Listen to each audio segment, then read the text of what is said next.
If you like audiobooks or audio shows, check out a free trial of Audible. Just click the link in the description. You are listening to MINDSHOCK True Crime. This is your host, Bruce McGuire. Today we are looking at the perplexing case of Kiely Rodni. The Rodni case has long been speculated to include some kind of a conspiracy or cover-up, yet on the surface, it seems like a pretty standard car accident, but is that true?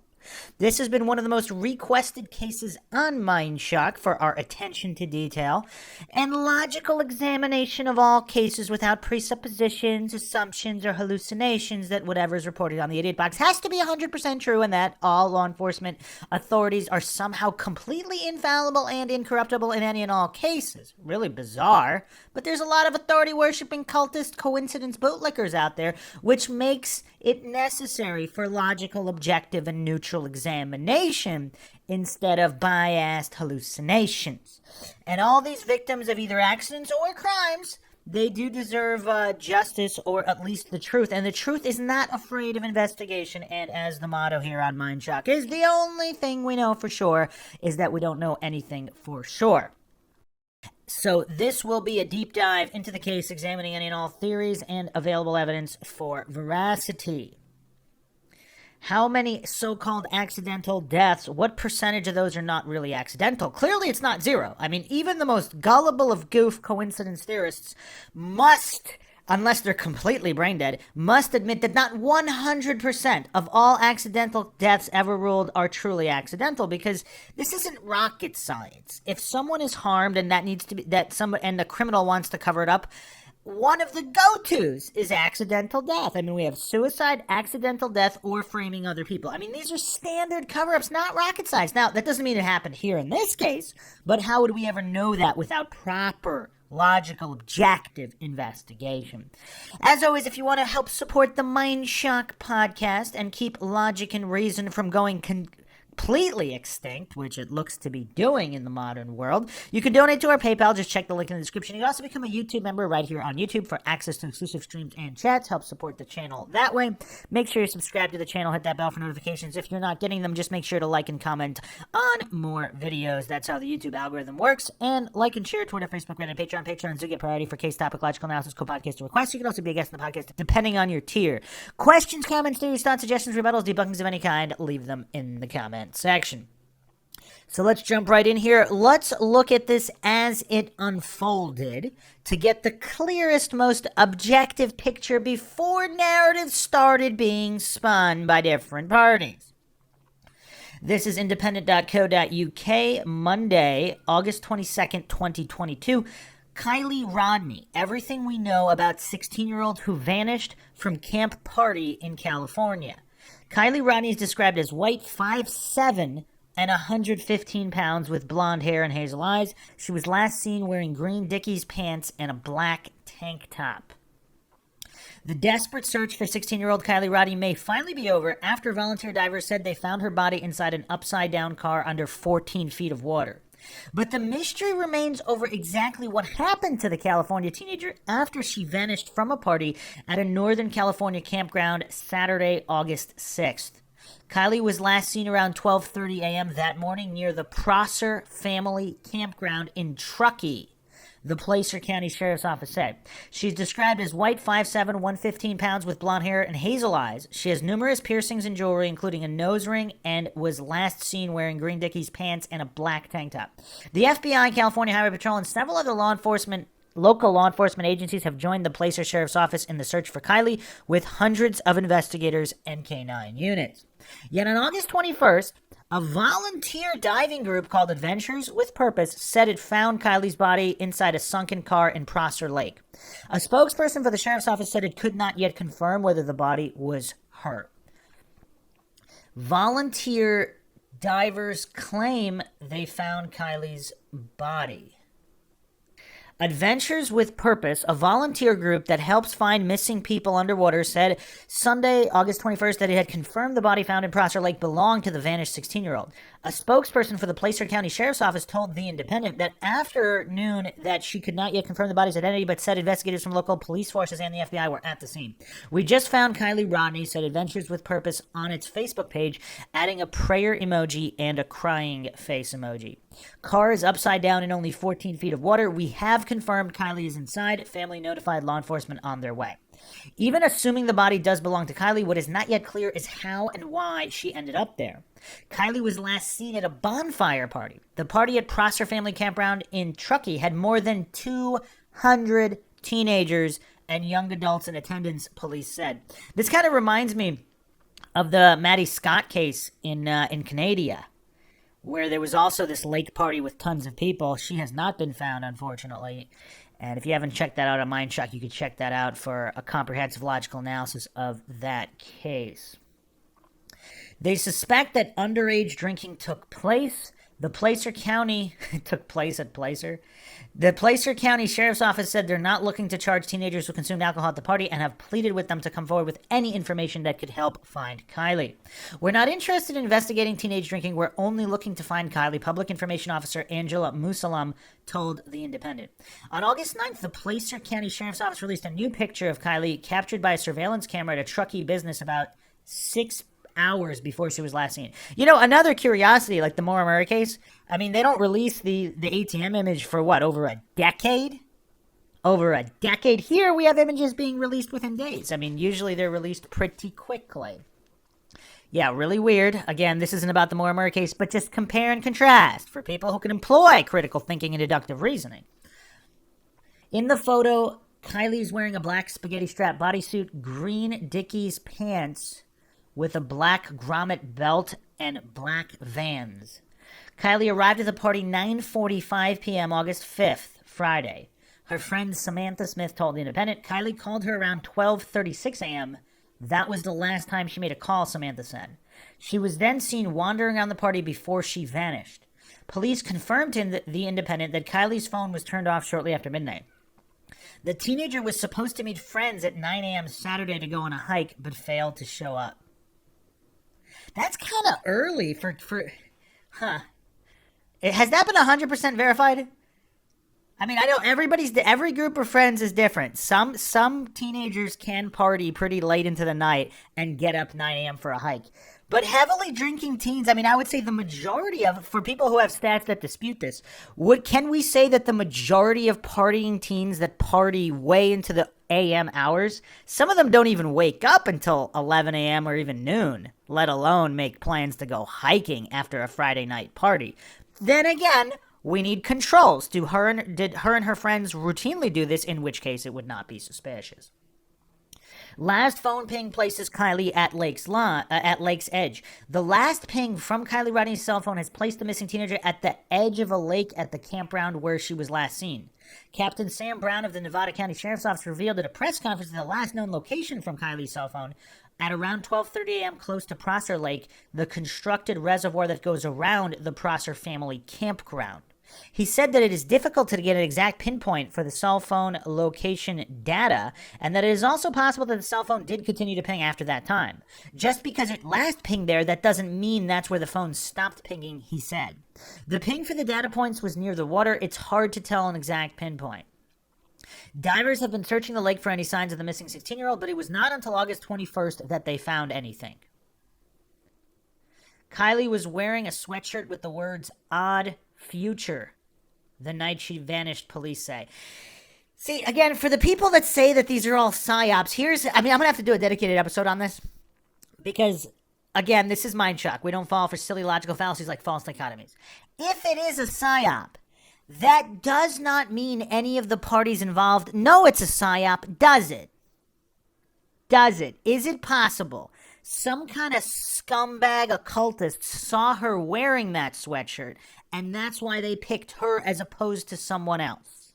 And that could also be true even if there is no psyop conspiracy, just some random scumbag thought it might be funny to harm someone who's wearing that sweatshirt. I mean, when you're dealing with psychotic scumbags, anything's possible, but it's weird how the clueless coincidence there's, they have to pretend that the sweatshirt with the words odd future couldn't possibly have anything to do with anything because they're too mentally weak to consider that sometimes there's not a gigantic stack of coincidences. Some of them are actually not coincidences, and they do have some kind of a role, regardless of what that role is, which, of course, we would not be able to know the role that it played without knowing all of these variables that we do not know. But obviously, the clueless Dunning-Kruger crowd, they have to pretend that variables either have or haven't something to do with the case somehow, just through their own hallucination. Obviously, mind shock is for logic. We don't do that here. Placer County Sheriff's Office revealed that the 16-year-old was spotted in video footage on the evening of August 5th at the Prosser family campground in Truckee, California. In the footage, she's wearing the white hoodie covered in the phrase odd future in pink letters. And are these sweatshirts popular? I mean, I've actually never seen this sweatshirt before. It is unclear whether Kiely was wearing or in the possession of the sweatshirt when she was last seen around 12:30 a.m. the following morning. However, this is the second sweatshirt the public has been alerted about in connection to the missing teenager after investigators previously revealed that she had borrowed a hoodie with the Lana Del Rey lyrics, "If you don't want to be forgotten, you just want to disappear," from someone at the party. Okay, this is getting a little bit too weird, even for me. Even for me. So there's two sweatshirts. One of them says odd future. One of them says you don't want to be forgotten, you just want to disappear. Whatever happened to sweatshirts like Nike's Just Do It? Or I don't know, any of these other countless sweatshirts with slogans that would not be deemed suspicious. I mean, wouldn't the majority of slogans on sweatshirts not be suspicious from someone who disappears? Yet you have literally, you don't want to be forgotten, you just want to disappear. I mean, is that true? Investigators revealed that. So she has her own hoodie that says odd future, and she borrowed another hoodie with this particular phrase. What is going on here? What is going on? Is this really all just mere coincidence? Yeah, this is rough. I mean, we're just getting started, and this is already rough. I mean, the coincidental nature, like the first one, odd future, okay, that's kind of generic. But specifically, you don't want to be forgotten, you just want to disappear? What the heck? I mean, that's kind of a weird slogan anyway, but what are the chances that someone who's going to be missing shortly is wearing that sweatshirt? Let's get some controls. Is there a single other case in the United States or anywhere in the world where someone was wearing this type of sweatshirt and disappeared, or any sweatshirt that alludes to disappearing right before they disappeared? I mean, statistically, it might have happened, but how rare is that? Kiely's last contacts. Kiely's mother, Lindsay Neiman Rodni, told ABC News August 9th that her daughter texted her around midnight and said she was going to leave the party in about 45 minutes. "I told her to be safe and that I loved her, and then she said, 'Okay, Mom, I love you too,' Miss Rodney Neiman told ABC. She never came home." Samantha said her last contact with Kiely was at 12:36 a.m., about 20 minutes after the time she told her mom she would be on her way home. Kiely's boyfriend, Jagger Westfall, what an interesting name, said he'd been texting with Kiely before she went to the party and told her, "Be safe, don't do anything stupid." So he didn't tell her not to do anything stupid. He told her, don't do anything stupid. Jagger also confided in Kiely about his day, receiving a final message from her at around 10:30 p.m. where she empathized with what he had gone through. What did he go through? Then at 10:30, she responded to what I was saying and just said, "Oh, I'm sorry that you're going through that," and that was the last time I heard from her. How common is it for a 16... Yeah, this is kind of weird. I mean, call me crazy and old-fashioned, but 16-year-olds going to massive drinking parties with... I mean, that alone is a little weird. With the boyfriend would probably be slightly less weird, or with a certain trusted group of friends, but I mean, we'll get to that later. Lindsay Rodney Neiman spoke to The Independent earlier this month as the search for her missing 16-year-old daughter entered its fifth day, and investigators are no closer to getting answers as to her whereabouts. She said that Kiely had planned to go to a car show in Reno with her mother on Friday night, but texted her during the day to say that she was going to a party at the Prosser family campground instead. There was this classic car show in Reno. She's so dynamic. She loves everything from playing the violin to car shows, and so she was maybe going to see some drag races with us there, she said. The mother and daughter talked about the plan on Friday morning, the last time they saw each other. Later that day, Kiely then texted saying she was going to party instead of going to the car show. She'd been to the car show already, and there was this party in Prosser, her mother said. Police believe Kiely could have been wearing jewelry when she vanished. California police also released pictures of Kiely Rodni's jewelry. We're told she always wears this type of jewelry. We'd want anyone who comes across this necklace to please contact us immediately, because this would certainly provide us a new tip in a new direction. I mean, are any of those necklaces rare? I mean, they look like a lot. I mean, I can't really tell from this picture. Okay, Miss Musalam said during the press conference, KCRA 3 reported. Or I guess maybe wearing all 3 of the necklaces. I suppose that would be a little bit less popular to wear all 3 of those exact types. I mean, I don't know. She was in no state to drive. Kiely's friend Samantha, who was also at the party, said that Kiely was not planning to drive back home. Right now, we believe this is an abduction case because she was in no state to drive and she wouldn't have made it far or would have crashed. She told, I mean, that's very specific. She told Independent earlier this month. I mean, what is there to make of that phrasing? Wait, what? Kiely's friend Samantha is stating right now we believe that is an abduction case? She wouldn't have made it far or would have crashed. I mean, is that typical to add? I mean, I can't recall, maybe, like, they wouldn't make it far or it wasn't safe to drive. She's specifically talking about a crash? I don't know. Police ask for the public's help. Kiely's disappearance is being investigated by authorities as a possible abduction case because her car went missing along with the teenager. She was driving a silver 2013 Honda CR-V. Her phone has also been out of service since the party.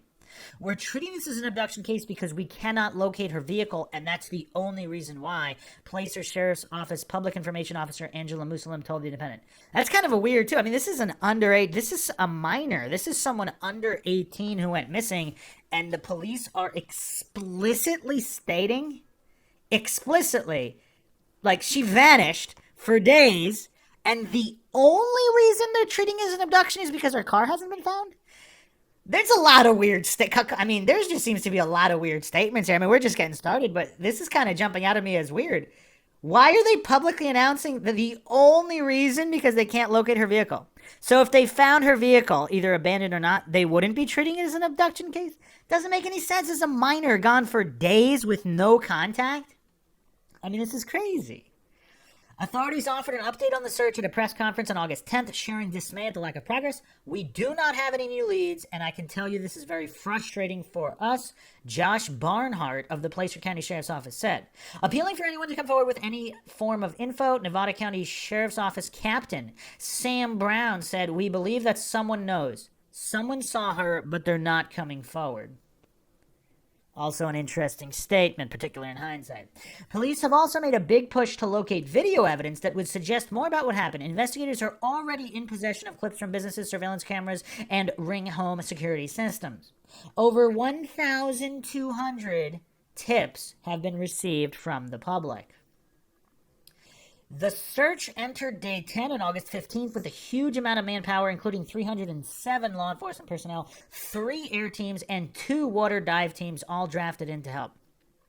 In total, officials have spent 12,438 hours trying to find the teen. Despite the number of tips, law enforcement officials and Kiely's family are urging people who saw her at the party to come forward and share what they know. Kiely's mother, Lindsay Rodni, appealed to the public to come forward in a video shared at the Placer County Sheriff's Office Facebook post. "We just want her home. We are so scared. We miss her so much and love her so much. If you see this, please just come home. I want nothing more than to hug you," Miss Rodney said. "If you know where she is or anything about where she might be, please come forward. We're not looking to arrest anybody or get anybody in trouble. We just want to see our daughter home." Police are offering a $50,000 reward for information that leads to finding Kiely. Friends of the teenager have also started a GoFundMe to increase the reward. More than $60,000 has been raised as of August 21st. I mean, this is all like really low amounts of money. I mean, it's kind of almost scary on how many billions and trillions of extorted funds from taxpayers are being sent overseas, and such little money is being spent in comparison. Such little money is being spent for missing children. I mean, you could argue, okay, they don't want to spend money on missing U.S. citizens. Let's send money to other places instead. I mean, what? I don't know how to justify that either. But again, for minors, they have these tiny little rewards for minors. I mean, these rewards should be at least double, quadruple, even. I mean, again, if there was no foreign aid sent anywhere, I mean, 10x. I mean, foreign aid in terms of, helping the starving and such, that's a little different. But any other type of foreign aid that's not specifically going to life saving, I mean, how do you justify that over trying to find missing children? I mean, it's absolutely insane. The podcast is not about that. But yeah, I mean, the attitude early on, I mean, it is curious. It is definitely curious.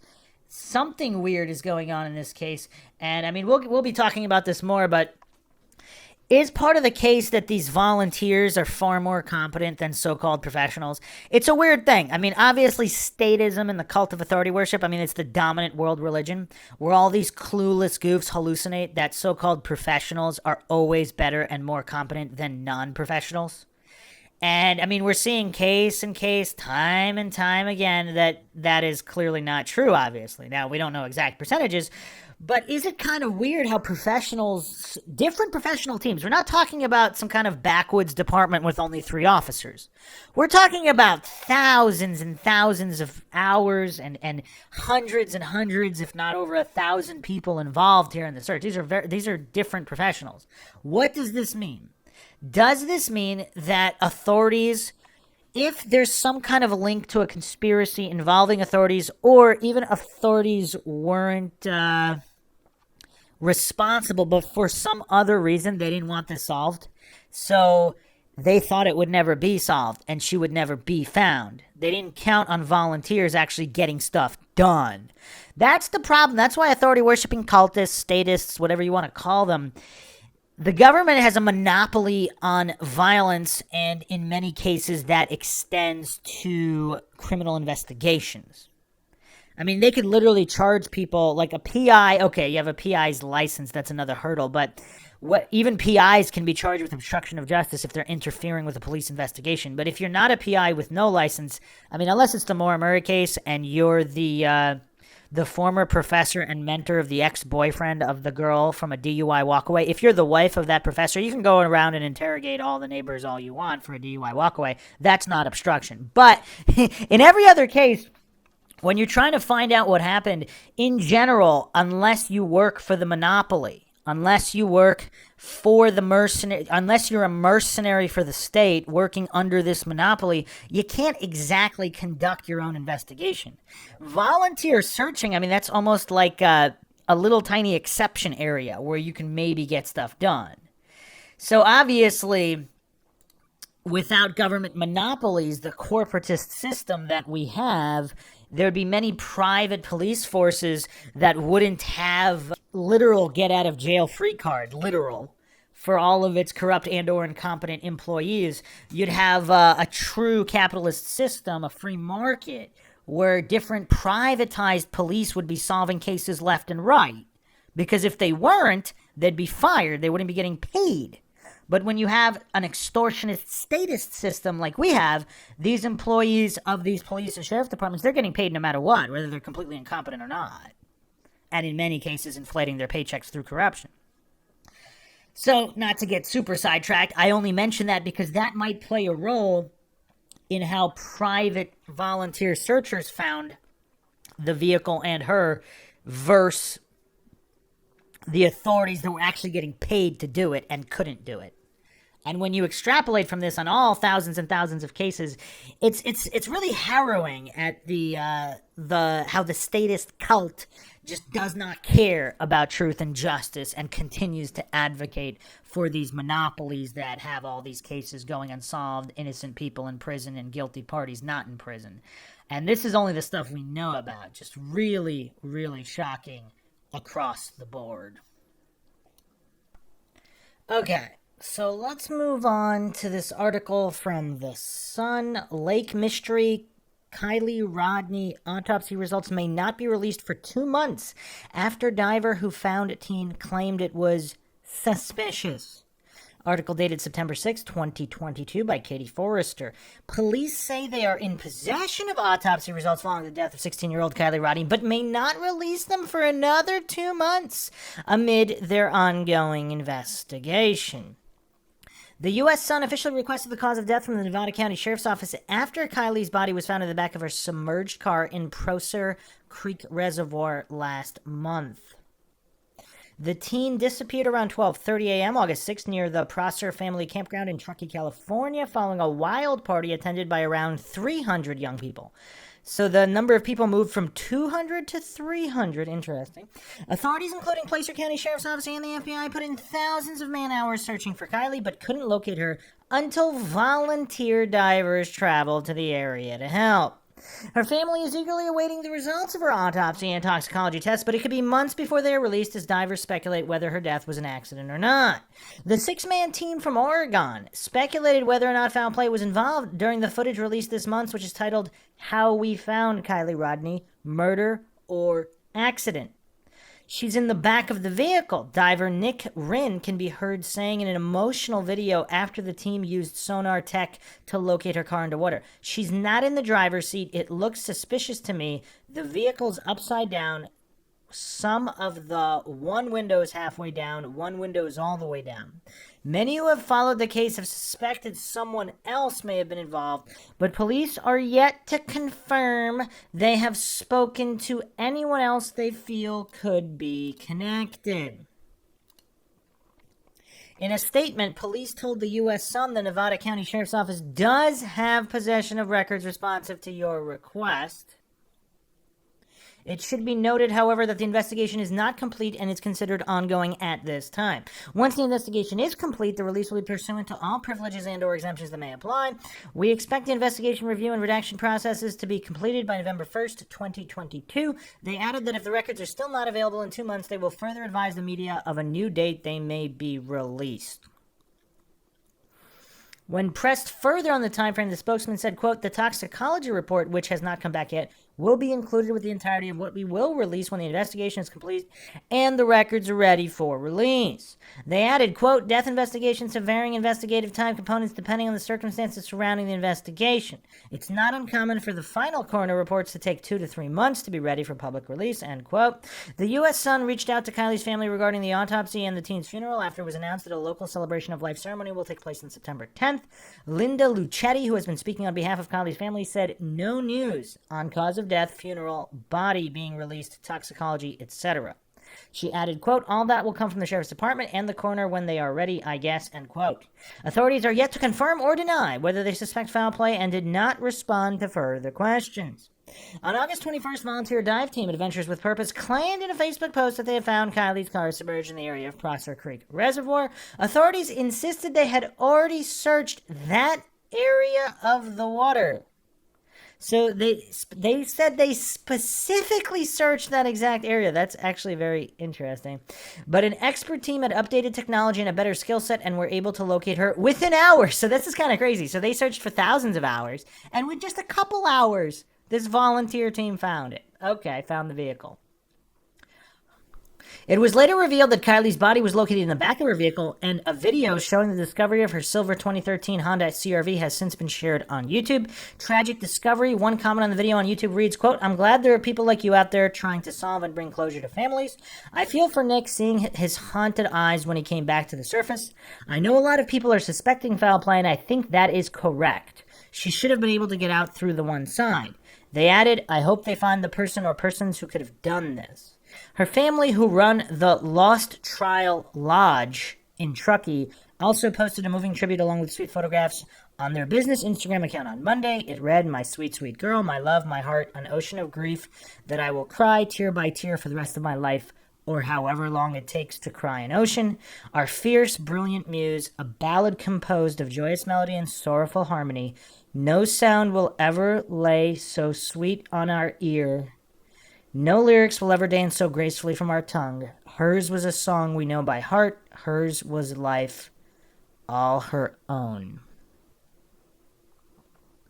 Our very best memories, silly games and passionate arguments, tears and laughter, mistakes and honor. She will not fade away. For her brother, mother, 2 fathers, grandparents, aunties, uncles, cousins, and dear friends will continue singing her song to each dawning day. The grieving family signed off. Good night, dear child. Sleep well. So next we will go to KCRA 3, Kiely Rodni's death ruled accidental, by Greta Sarin, October 13, 2022. The 16-year-old from Truckee went missing in August. Her body was found in the Prosser Creek Reservoir in Truckee. Authorities have ruled that the death of Kiely Rodni as accidental, and there was not any evidence suggesting there was foul play. The 2-week-long search for Rodni sparked national coverage and ended in August after her body was found along with her car at Prosser Creek Reservoir in Truckee. Rodni's death was the result of drowning, the Nevada County Sheriff's Office Coroner's Division found. As always, our office will continue to work with the family by evaluating any additional information related to this investigation, the Sheriff's Office said in a release on Thursday. Rodni disappeared from a large party at the Prosser family campground August 6th. A volunteer dive group, Adventures with Purpose, found Rodni's body inside her car submerged in Prosser Lake about 2 weeks later, August 21st. On August 23rd, the Nevada County Sheriff's Coroner confirmed that the autopsy results of the body pulled from the reservoir was the 16-year-old. Rodni's family said at the time they were eternally grateful for the support from those who helped in a variety of ways during the search. While we accept this sadness cast under death's shadow, the rising sun shines light upon us, reminding us not to mourn our loss, but to celebrate Kiely's spirit and the gift that we all received in knowing her. The Rodni Neiman family said in a message addressed to friends, family, law enforcement, and media, and our global community, Kiely will surely remain with us even though we will not get her back. In September, dozens of community members came out to a celebration of life for Rodni. Her mother also shared a statement with the community. Okay, so what are the issues here? So if she was possibly drugged at the party, and whomever drugged her didn't get a chance to take advantage of her, and then she had this accident, technically, how would that not be foul play? Because she was messed with, which caused to her demise. Or, of course, something far more nefarious. Let's go to the missing persons subreddit, where they do have a post here from 7 months ago. Some interesting quotes here. Information on the toxicology. Nevada County Sheriff's Office released Rodni's autopsy report Thursday, which says descendant drowned in a lake while inside her vehicle. What's more, the documents obtained by TMZ state there was no indication of foul play in Kiely's death. As for the toxicology results, Rodni had both THC and ethanol in her system, though the ethanol could have been a process of decomposition. And people are chiming in here that the THC is detected in the blood for up to 1 month after entering the system. And that supposedly there was not a large amount of alcohol in her system. Huh. An interesting post here by Elegant Horror. The alcohol in her system wasn't very much and could have been due to decomposition, not consumption. They also did not test for GHB or fentanyl. More extensive testing was recommended and should have been done, however, it's too late now. Huh. That's kind of weird. Is there a vast cover-up here? Why wouldn't they have tested for that? To rule out foul play, because if there's no evidence of foul play, but did they actually look for any evidence? It's easy to say there's no evidence when you're not investigating.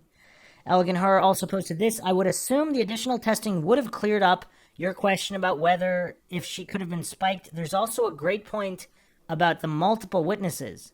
If she was younger and impaired, why did nobody help her get home safely? Supposedly there were also alcoholic beverages in her vehicle. Also, some posters here saying that she knew the roads like the back of her hand. Even before driving, she would be four-wheeling back there. So apparently she had a very good idea of the area. What's strange, though, if the windows were down, you would think you'd be able to exit the vehicle. But again, depending on level of intoxication and whether or not she was unconscious at that point. So let's go to Christina Randall's YouTube channel, who had a video on this. Kiely Rodni's shocking autopsy report and toxicology results revealed.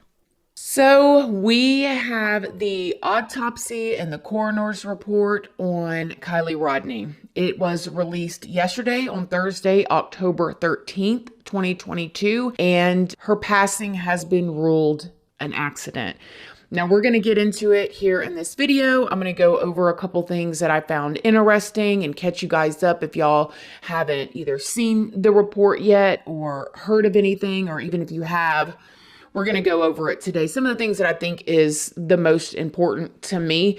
And then at the end, I'm going to tell you guys really how I feel and some of the questions that I still have and all that good jazz. I don't know why I feel sad about this, because I actually had a gut feeling, and I feel like I've known for a while now that this was going to be ruled an accident. No matter what, whether it was an accident or not, I just knew that that's what was going to come out. And so now that it did happen, I don't know why it still kind of makes me feel sad. I mean, obviously I didn't know Kiely, I don't know her family, but I'm just telling you guys like my reaction. And then going through the report, I still have more questions than answers. Now, I want to say before we get into this that according to the professionals, it was an accident. I'm not a professional. I am far from it. I am just chatting with you guys.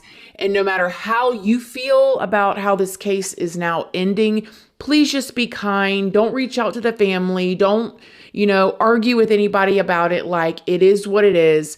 We have watched this kind of thing happen with other cases before, and the sting is still there even after it's over with all of them. And just because I had other thoughts doesn't mean I was right. Still doesn't mean I was right. I could, even the feeling that I have, the pit in my stomach I have about this does not mean I'm right. I'm just an outsider looking in. So keep that in mind too. Now, the first thing about the report is it was deemed an accidental drowning. And we're going to get more into that later. So just stay with me and remember that I told you that. Something else that I found was interesting about this report is that she was indeed fully dressed. There was a ton of rumors going around on the internet that she was not dressed, that her bodysuit was found. And I do believe that the woman that called the cops to say that she saw this bodysuit or whatever, I do believe that her intentions were good. And maybe that's why the cops never came, because they knew that she was fully dressed. But nevertheless, Kiely Rodni was fully dressed. She had on, her bodysuit and her pants, and she was missing one shoe,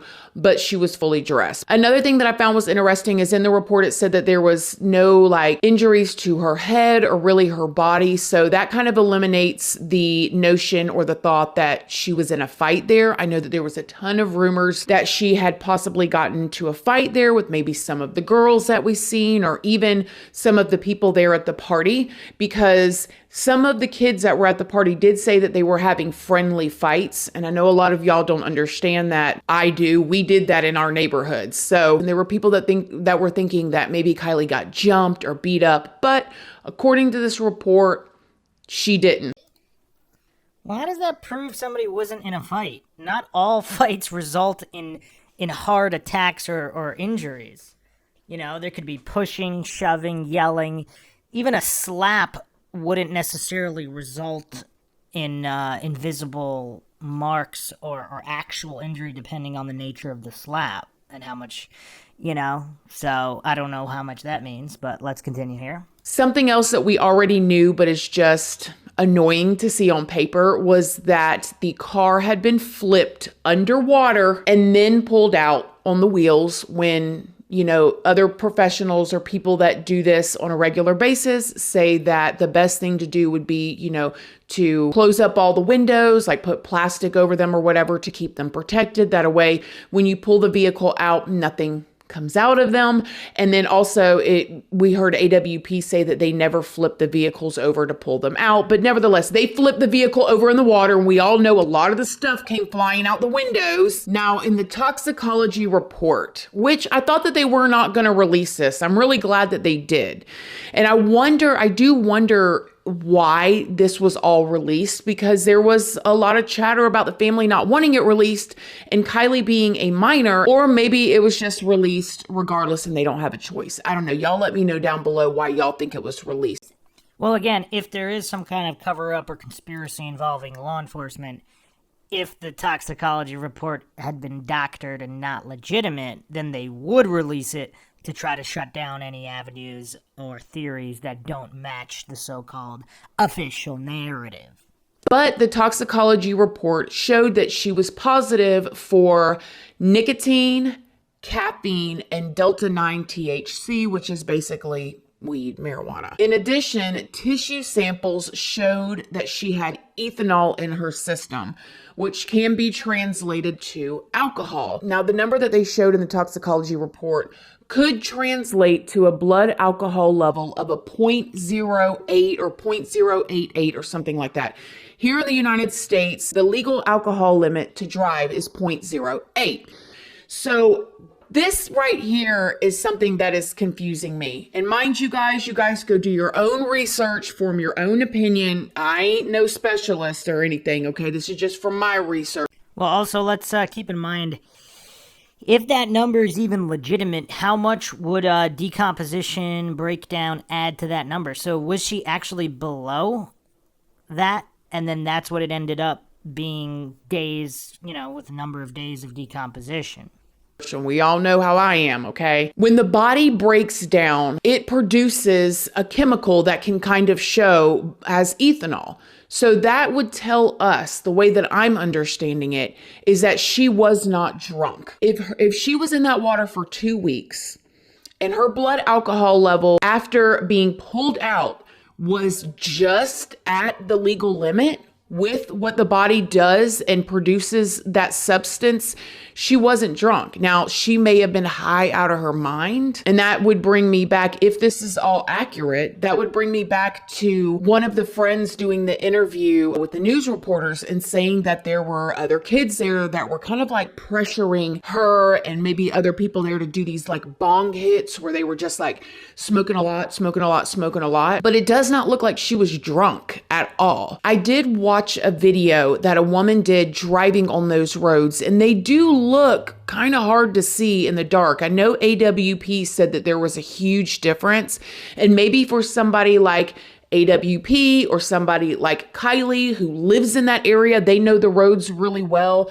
But it looks like they really need some street lights out there. If you can drive into the water that easy and it is pitch black dark out there, you guys. I mean, you can only see as far as your headlights will shine in front of you. So a lot of country areas are like that. So what we need is some controls here. Like, how many other cars have actually driven off the road and into the lake? Like, is that a common thing? Because if it's a common thing, then that does drastically lower the probabilities that it was foul play, although obviously does not remove them in any way, because if it is foul play, if that happens that often, then a perpetrator might want to stage it as such to not look suspicious.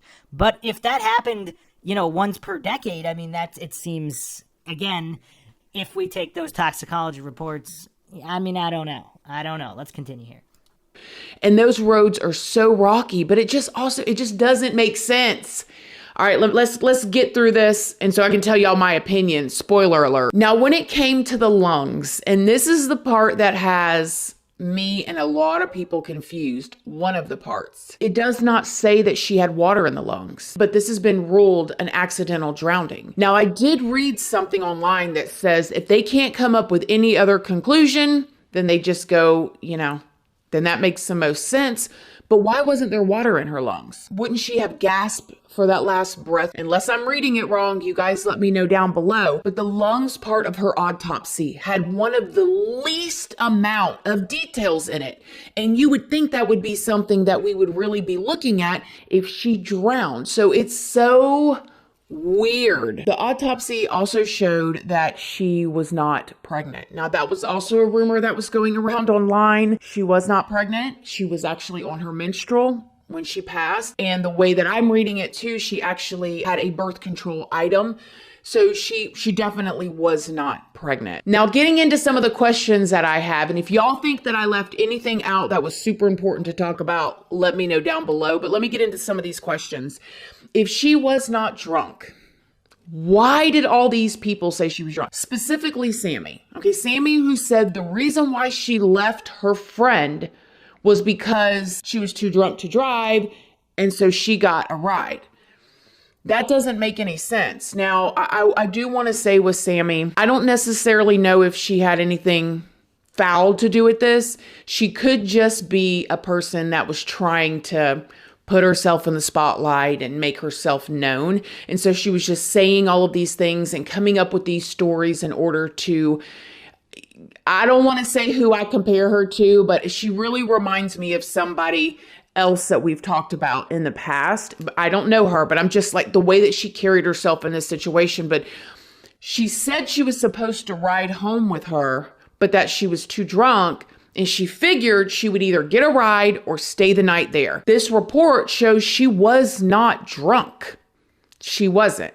I mean, the body naturally produces that ethanol when it's decomposing. Even if she did have alcohol in her system, when you add on that ethanol and it just barely went over the legal limit to even drive, she wasn't drunk. Well, again, also, if she had a spiked drink or whatever, or, in any way, that could also account for disorientation. And even if she did, that doesn't mean she perished of her own volition.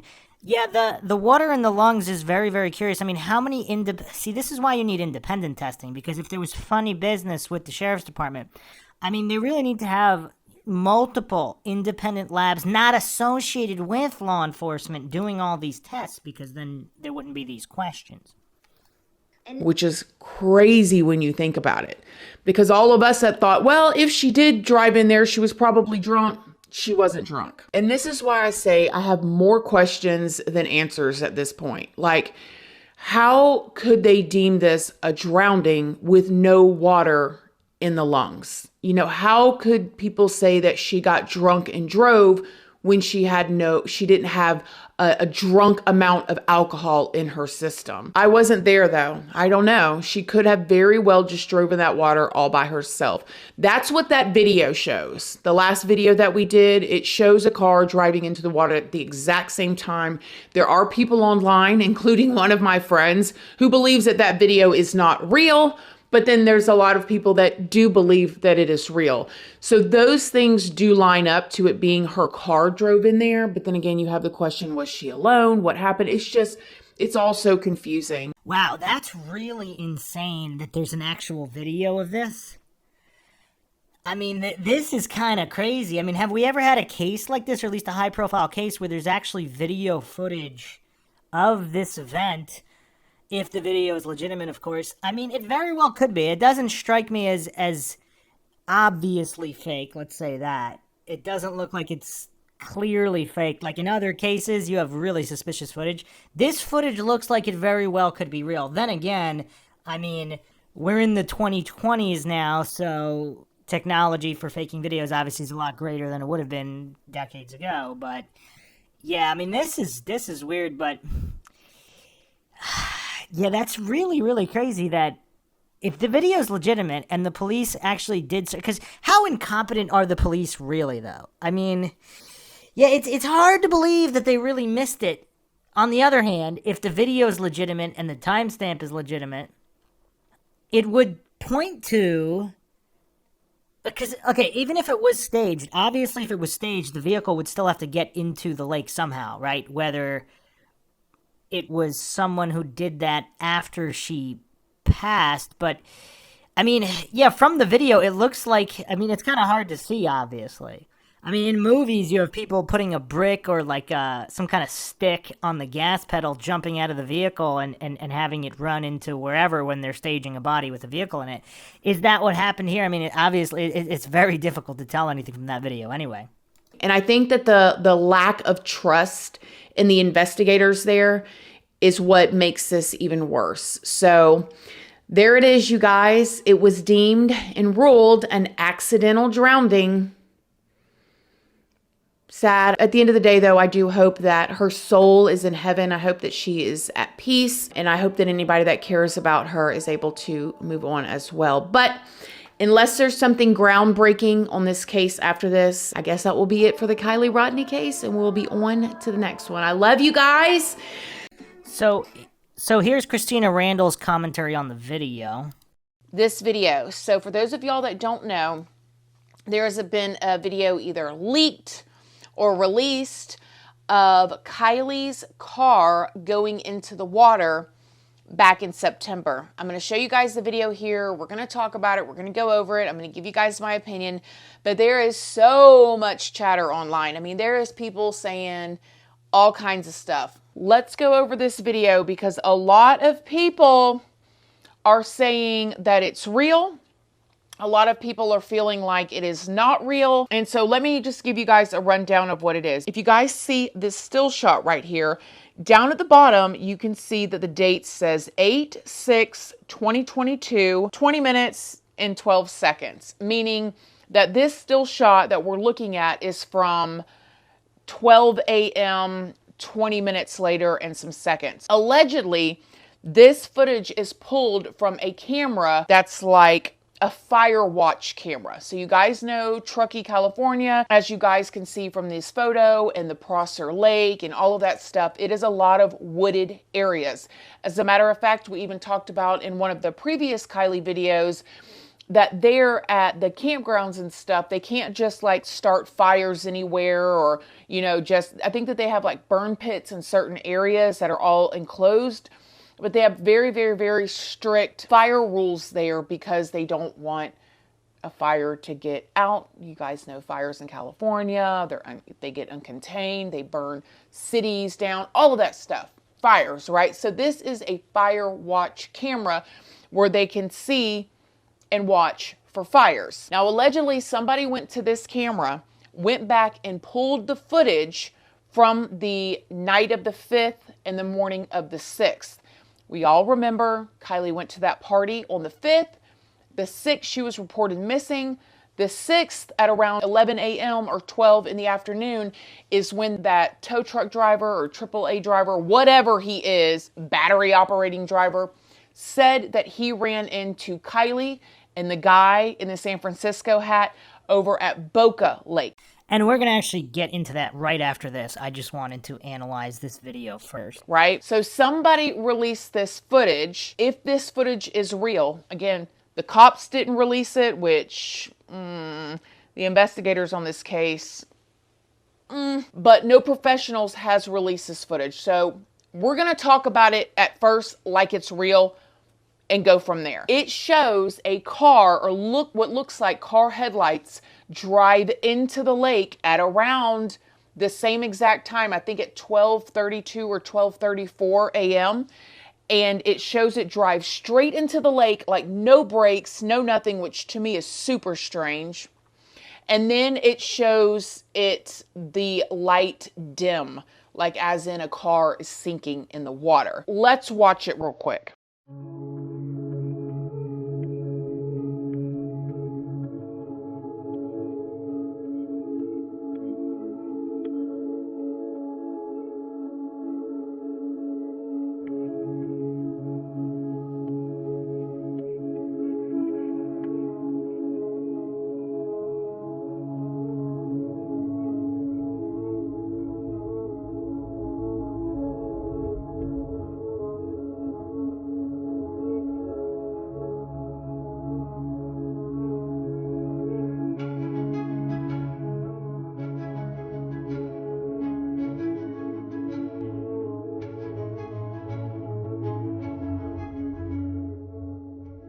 Okay, did you guys see it, or did you know what you were looking at? If not, that's okay. We're going to watch it again together.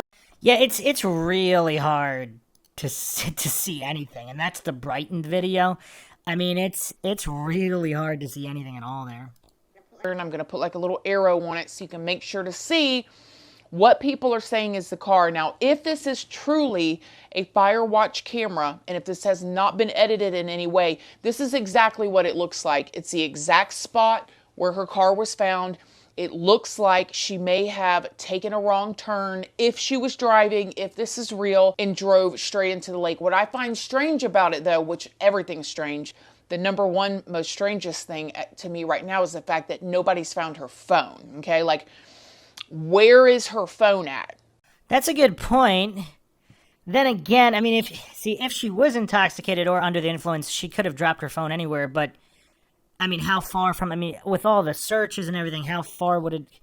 Yeah, it's tough. I mean, not necessarily. I mean, maybe she dropped it. Or, again, if this was all staged, she was killed and then someone else drove her vehicle into the lake with her in it and then jumped out. Yeah, this is really tough. Her phone allegedly pinged at that exact spot, which would make sense. But also, Sammy said that she talked to her at, I believe, 12:36 a.m. This car sunk before then. So how did Sammy talk to her? Unless Sammy just got her time mixed up, which I don't know how she would, because all you got to do is literally look at your phone and give an exact time. You would, again, I don't know how thorough the investigation in this case was, supposedly not very at all. So did they rely on her to say what time, or did they actually, did authorities actually check the phone and corroborate it with the cell phone company? So that's bizarre. But where is Kiely's phone? Now, if this is real, now I think one of two things. Either one, she did drive into that lake, which would have to make me believe that she really was more inebriated than what Sammy and them said. I mean, the other girl that did the interview said that that Kiely was so drunk she could not walk, which, why would anybody let her get in a car? Why would she even get in a car if she's so drunk that she can't walk? But if it is her driving this vehicle, or if this video is real, it's very sad to think about. It's sad to think that she just drove, but there's, it's just like AWP said, because they have been out there. One of the guys from AWP said that riding his four-wheeler out there, he almost tipped it because the roads are so uneven. This video shows a car just flying into the water. And yes, it could very well be somebody else driving it, which is something that we thought about. Somebody else was possibly driving Kiely. They didn't know the roads like she did. That's an interesting theory. Here's a very interesting theory. I would guess people have brought this up. If she was with someone else was driving and did drive it into the lake, panicked, got out of the vehicle, maybe they're partially drunk as well, or not, whatever, or just panicked, or if they drugged her and were taking her somewhere for some other purposes, and that's why they're going so fast, because they want to get away from then again, it doesn't look like anybody else. I don't know how many people are around there. I mean, it's not that far from the party, but whatever. If they're, for whatever reason, trying to get out of there really fast and maybe are not that familiar with the area, in trying to take her somewhere else, they drive into the lake, panic. The last thing on their mind is rescuing her, and they just get out of there themselves, and obviously they would never report that. I don't know. Is that a possibility? And they drove into the lake, but they were able to get out because they were not as inebriated, because that's why they were driving. But Kiely wasn't able to get out because she was super drunk. That is very possible. But it is possible she drove herself in the lake. And I know that that is something that a lot of people don't want to hear. And it's something that it's not that I don't want to hear it. I want to know the truth. But it's something that this whole entire time, I just find it so hard to believe it happened like that. But that doesn't mean it didn't happen like that. But just because the investigators have been incompetent, and just because so many things have been missed, and just because so many things still don't make sense, and just because we don't know what the cause of death was, even though her body has already been cremated at this point. A lot of y'all were saying, oh, the reason why we're not getting an autopsy report or the cause of death until November is because they're still working on the body.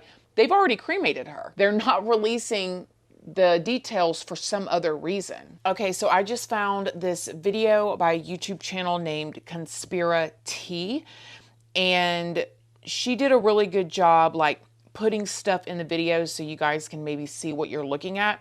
So let's watch this together and we will talk about it one more time. These are the two areas you're going to focus on. The red circle is what could possibly be Kiely's vehicle. So right now I have it pulled up on August 6th, and I have this around, at the bottom, the timestamp is in military time. So it's around 33, which would translate to about 12:33 in the morning. So you can see on the left-hand side, a little to the right, there's a lone one light, and that light is traveling away from the left-hand side of the screen, closer to that water.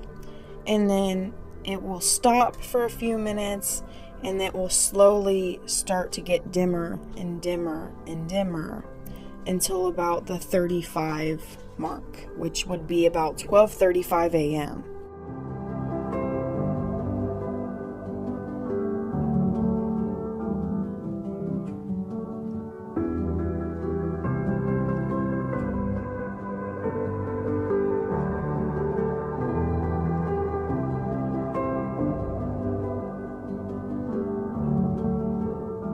So if that video is accurate, the headlights go completely dark right before 12:35, which seems about right. I mean, there's a lot of people, and you guys let me know down below what y'all think. There's a lot of people that think that this video has been fabricated, that it's not real.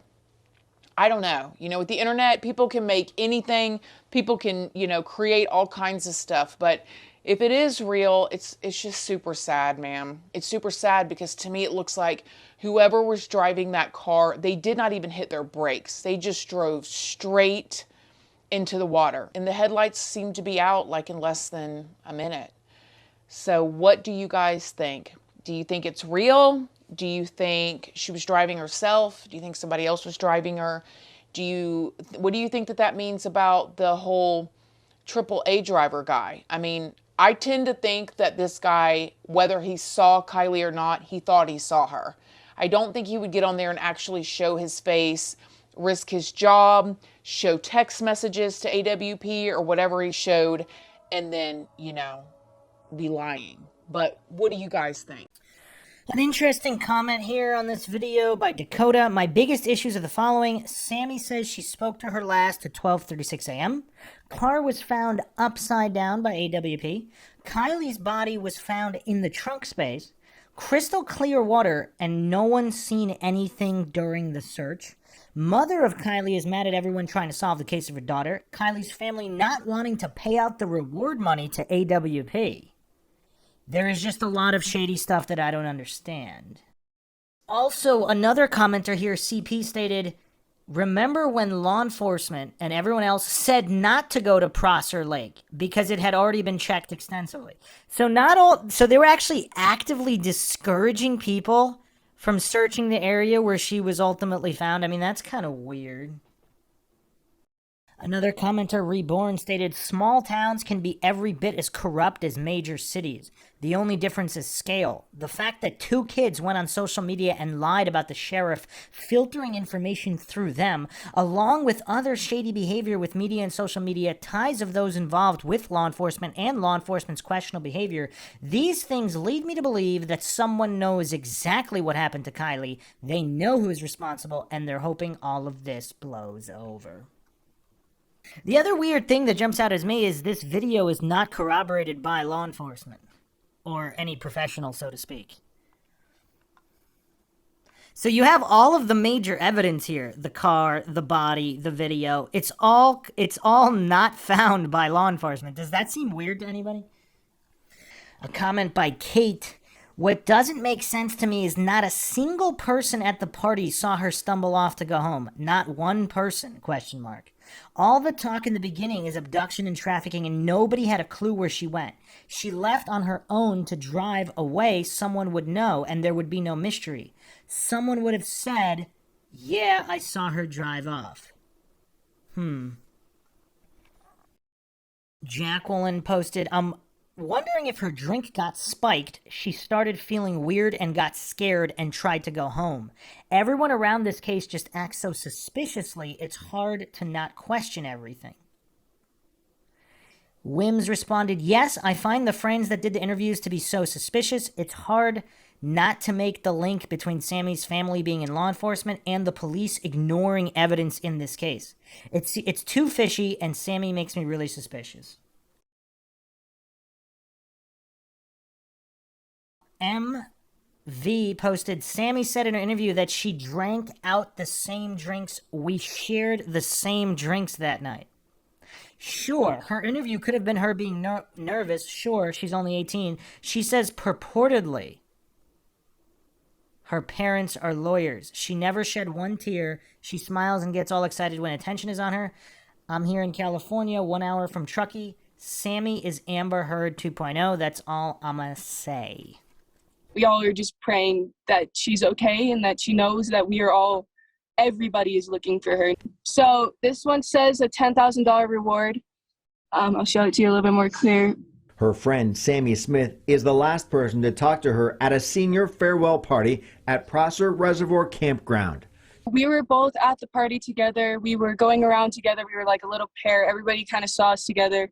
We would split off for moments. Photos show Rodney in a graduation dress. She had recently graduated early from Forest Charter School. Rodney's mother released this tearful plea through the Placer County Sheriff's Office. If you know anything about where she might be, if you have any ideas or thoughts, please come forward and share them. I have the last call to her, and I was the last person pretty much who knows what was happening. Smith got a ride home from the party at the end of the night. She says Rodney was planning to spend the night at the campground. I know that she was not in the right mindset or state to drive, and if she were to have driven, she wouldn't have made it far.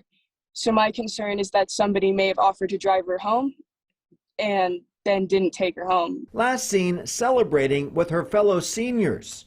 Where is Kiely Rodni now? I hope she knows that we all just love her and we just want her to be safe.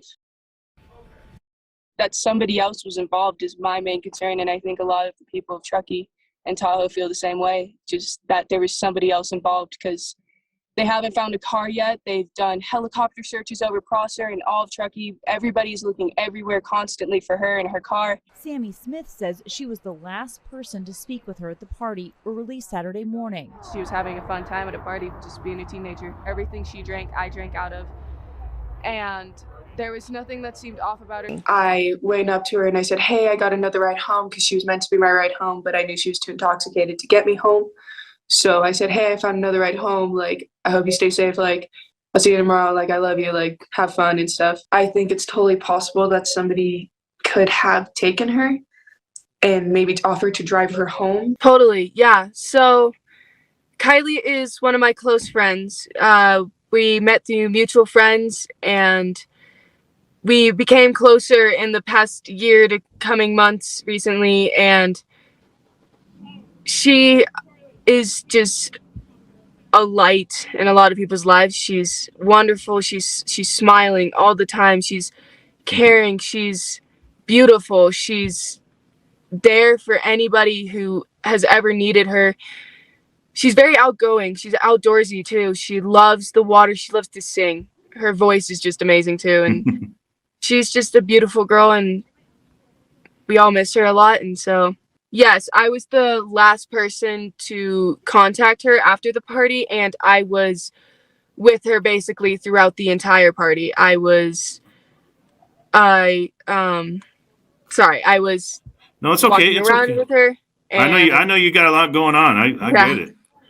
I'm at the teen to teen meetup, so there's a lot of No, kids outside. everybody's wanting to talk to you, and like I said, I greatly appreciate every minute I have with you. Yeah. Can you take a quick look at this photo? Is Yeah. this what she? Can you confirm whether or not she was wearing this at the night of the party? Is that what she was wearing? Yeah, so that top is exactly what I saw her in. If you can see on her left side, on her hip, you can see some skin. She was wearing a black bodysuit.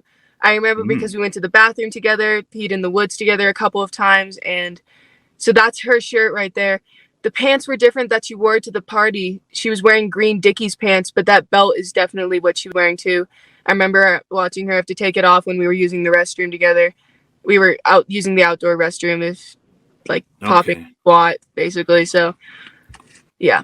That was just released from the Placer County Sheriff's Office. This picture, I just found it on their Facebook page. Yeah. So there's talk about this top, the spaghetti straps top. Some people are saying it was found at the area. Can you confirm that, or is that so that has not been confirmed. If it has not been posted on our Find Kiely Rodni Instagram page, or on the website, or on the Placer County Sheriff's Office Facebook or anything, then it is not true, and it is not something that people should be following on or trusting. The information will be posted and will be coming from us when it is confirmed. So to let people know what to look out for, if a changed shirt or something. So yeah, that has not been confirmed. Okay. It was supposed to be a senior farewell party where all the seniors and everybody from around our area, like Tahoe and Truckee and Incline and Kings Beach, were supposed to be there. They were invited there because it was supposed to be like saying goodbye to your favorite seniors before everybody starts going off to college, because soon enough here people are going to start leaving and moving out. And so Kylie's a senior, or she graduated early, so she's considered a senior, and I was a senior. So every senior was initially invited to the party. And as well, all grades were invited just so that they could say goodbye. So I had talked with Kiely, and I had known she was going beforehand. We hadn't planned on going together, and we ended up not going together. She came with her best friend Mags Larson. Magdalene, sorry, is her first name. Yeah, that's okay.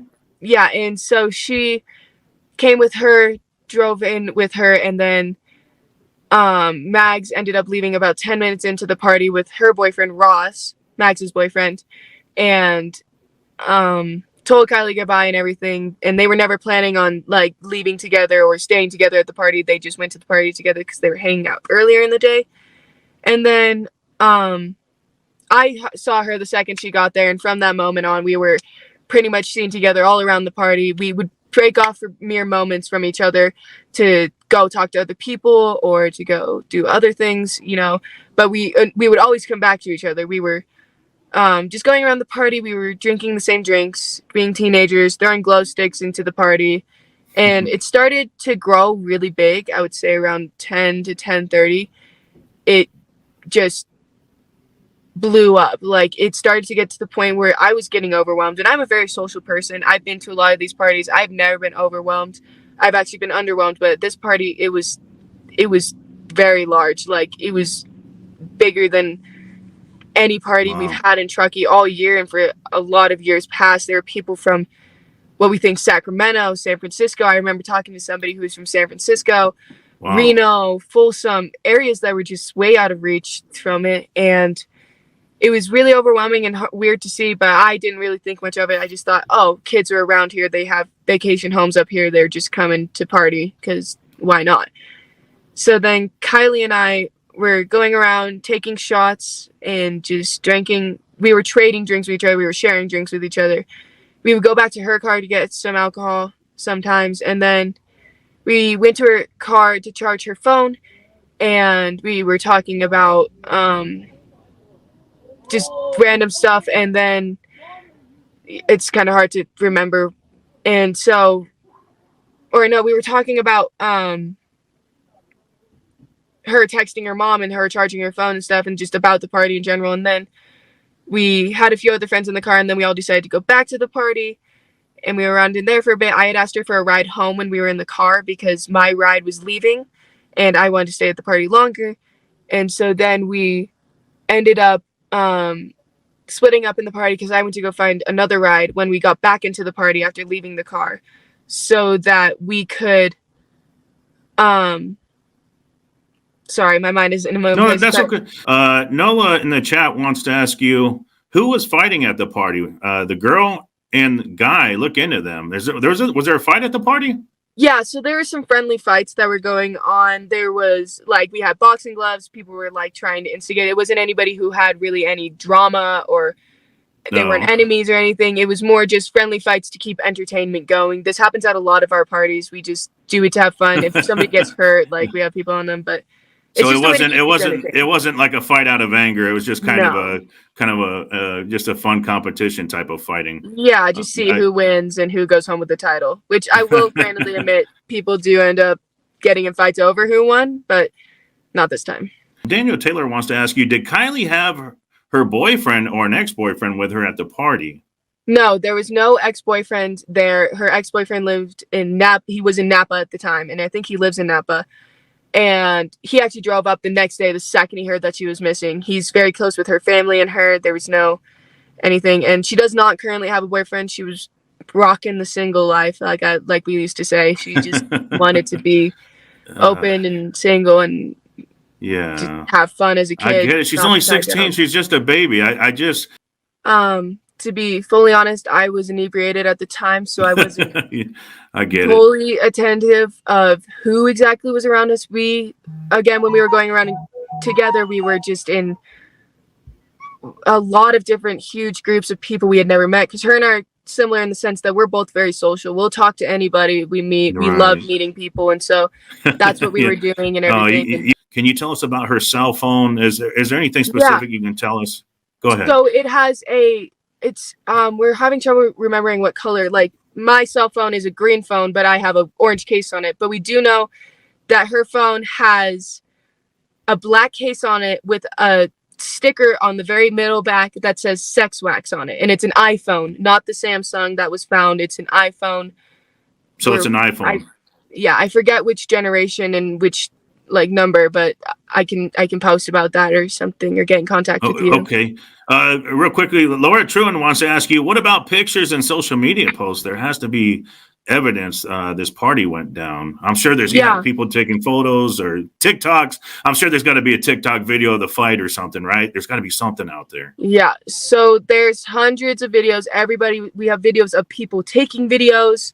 Oh, wow. We have very good. Very hundreds good. of videos, hundreds of pictures. We've asked everybody to send us any videos and any pictures that they have, even if it's a picture that looks exactly like something else sent us. It could have different angles. We are looking at an app called Be Real, which is where a lot of kids waited, because the Be Real, it's an app where you can post a picture and there's 2 minutes at random points in the day. There's only one a day. And it comes as a notification will pop up on your phone that says, you have 2 minutes left to post your Be Real. Like, everybody you can post it later in the time, but you're supposed to post it in that time. We're looking at everybody's Be Reals because we know a lot of people waited until they were at that party to post their Be Reals. So we're looking for people to look back in their Snap memories of anybody that we can see in those videos, anybody that we can see in those Be Reals. We are looking at Instagram posts, photos taken on video cameras, photos taken on Snapchat, videos on all of these, and everything. She lived fairly close. Is this picture correct? That she was about 12 miles away. The Prosser family campground was roughly about 12 miles from her house. Is that correct? That dot is not exactly where she was located. It's a little bit more to the right and towards the little blue lake that you can see up from it. It was a little bit closer to that lake, but definitely that's about, it would have taken about 30 minutes for her. We've found out about approximately 30 minutes for her to drive that way, 38 maybe. This is crazy. I mean, you knew her, being a friend. I mean, your thoughts on her running away? Would she have a reason to run away? I'm just trying to come up with anything that, I mean, it's just, what are your thoughts on that? I mean, what do you think? To be fully honest, from what I believe about Kiely, all ideas are still open in the air. But she's not the type of girl to run away. She loves people too much, and she has too much care in her heart to leave people and not leave a note or talk with one of her friends or something. And she is smart enough to know how this would get out and that people would be worried about her. And she's a smart girl. She graduated with honors early from high school and was going to attend college, and she had plans for her life, and she seemed really happy. And I'm sure she wouldn't want to put her mom through this. No. Her mom just is destroyed. Her mom is her life. Her mom is fully invested in her life. So there have been dive teams sent in, and I can pretty much only say that they've done thorough searches through the waters, through the lakes surrounding. They are searching the waters. They are searching the campgrounds and everywhere, related lakes that are near, because Boca and Stampede are two reservoirs that are near there as well. And they are doing searches through there every single day. They have been for the past 3 days. They have done extensive searches to points that you wouldn't even believe the FBI and those people they are going. To be fully honest, my biggest concern is that somebody, and I've said this in other interviews, somebody knew she was drunk, offered to give her a ride home, and they didn't give her a ride home. And they could be across the world at this point with how long she's been gone. And I'm worried that I have a feeling, and obviously, I don't know. I have a feeling that she is still alive and she's still out there and she's still fighting, but that there's somebody else involved, and that's not confirmed. That's just what I believe. I think there has to be somebody else involved in this. But Shani Jones wants to ask you, on your last call, did she let you know who the quote unquote friend was that was driving her home?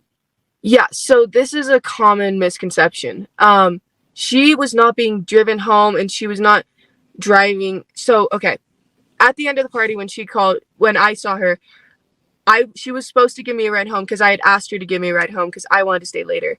I then realized later in the party that I believe she was drunk. and I knew she was drunk, and so I did not want her to be driving me home, because I know about drunk drivers and all that, and so Smart. and I figured she would be staying there, or she would find a ride home, because she's a smart girl. She's smart enough to know, she's smart, and so then I found her as I was leaving the party. I was making sure to find her, to tell her that I had another ride home, and that I loved her and I wanted to say bye and for her to have fun at the party. And then when I left the party, we were pretty much on 89 with my ride. And she called me as I was in the car in the passenger seat, and she was like, "Hey, where are you? Do you still need a ride home?" And I was like, "No, I'm okay. Like, I'm in the car right now. I'm getting driven home now." But Kiely did not have a set ride home, and I was under the impression that she would either sleep there or find another ride home. And it was not known that anybody was going to give her a ride home. She was not, when she called me, she was not in a car. I could hear the party and many people talking in the background. It's Kiely, just by the way, but if Kiely's out there watching I'm this. sorry, Kiely. I apologize. Don't worry. My mind's going 1,000 miles an hour. It's just, this is very emotional, Yeah. but no, I'm sorry, Kiely. Thank you. Yeah, no, it's totally fine. If Kiely were out here watching this, I would just want to know, we are doing everything to try and find her. We are making this go worldwide. We will find her. We will find what is happening, and we just want her home. We don't want to get anybody in trouble. We just want her home. We love her, and we would do anything to see her again. I just want to drink a boba with her again and laugh and tell the story. And when I see her, I'm going to absolutely tackle her to the ground, but I'm going to give her the most love that she's ever felt. And I hope she knows she's loved. This whole community is looking for her. The whole world at this point is looking for Kiely. Kiely, if you're out there and you can hear this, please fight. Keep fighting. Don't give up. We are coming. We are working. We will not stop working. I will stay up day and night. I have her completely. We want you home. We just want you home. And yeah. Huh. I mean, that is kind of weird. So is Sammy claiming that she followed, so her and Kiely was never out of her sight and never had a single drink that Sammy herself did not have? Other people are questioning why she just went out of her way to say the drinks weren't spiked if nobody asked her about it. Almost like if that's what was on her mind, why would it be on her mind? Callie posted, "That doesn't account for everyone else leaving the party at the same time. I think the first part of your theory could be true. She passed out or died, and that's why everyone did a mass exodus all at once. Either way, I hope we get to know the final results of everything, because as you said, something isn't right here." So that is also kind of weird. I mean, everybody left the party at the same time? Okay, let's get a hypothetical here. Let's say there was a drugging or something went wrong, some kind of foul play. Would drunk teenagers, or maybe there were older kids at the party, who knows, to cover it up, what would they do? Would they, since they knew that she had at least, whatever, maybe one drink, if that, or whatever, would they drive her car into the lake to cover it up that way? I don't know. I mean, what would be the go-to to cover something like that up? Katie posted this: "There is no way Kiely's unfortunate death will be called anything other than an accident because of all the blunders in the 19,000 search hours by those 18 agencies that missed a car 50 feet from the last ping. It would be called an accident because the authorities allowed a bunch of kids who may have been potential suspects to interview all the other kids at the party and to collect footage in their teen-to-teen meets. It will be called an accident because they flipped a car underwater without covering windows and because they left behind evidence on the lake floor that they supposedly filmed before the flip. Evidence that they didn't notice was missing in the 2 weeks back at the lab. There is no way these 18 agencies and their 19,000 taxpayer-funded search hours can afford it to be anything but an accident. Charges would never stick in court because of all the blunders, and ruined potential evidence. And I mean, that seems to be the comment of the case here, because even if law enforcement is directly not complicit in anything, let's keep Hanlon's razor in mind. Never mistake for malice what can be easily explained by stupidity. So to cover up the stupidity and incompetence, and, due to the egos of humans involved, even if they wanted to move forward with the prosecution, I mean, it would be difficult due to all these blunders. That is an excellent point. Others are speculating that if she was that messed up and drunk, she would not have been able to send a coherent text to her mother. Yeah, that's curious. Yeah. Other issues and speculations by Adventures with Purpose is that she could not have ended up in the trunk because even, she had a slim frame. Supposedly there's not enough room, that if she was in the driver's seat, even without a seatbelt, they were stating that there's no way she could have ended up all the way in the trunk space due to the design of the vehicle and the clearance. I mean, see, the thing is, so Adventures with Purpose, clearly they have proved their competency. They're clearly more competent than the law enforcement search teams, unless we're claiming the vehicle wasn't there during the initial searches, which is also possible, but who knows? Let's assume the vehicle was there. Well, actually, you know what? Whether it was there or not, AWP has still proved their competency. They proved that they're competent, so now we're going to say they're so incompetent, they can't judge basic clearances on a vehicle? On Christina Randall's first video that we went over on the autopsy and toxicology results, I believe In Your Galaxy posted an interesting comment here. 10 years from now, we'll get an update on the case and all of the cover-ups will be exposed. It's very obvious from day one that authorities have not done their due diligence and have been more interested in obfuscating the situation. Her father needs to step up and get her and the evidence re-examined independently. No one can trust information from the town where one person is essentially judge, jury, executioner. And is it true that the sheriff is also the coroner? That's what's being said here.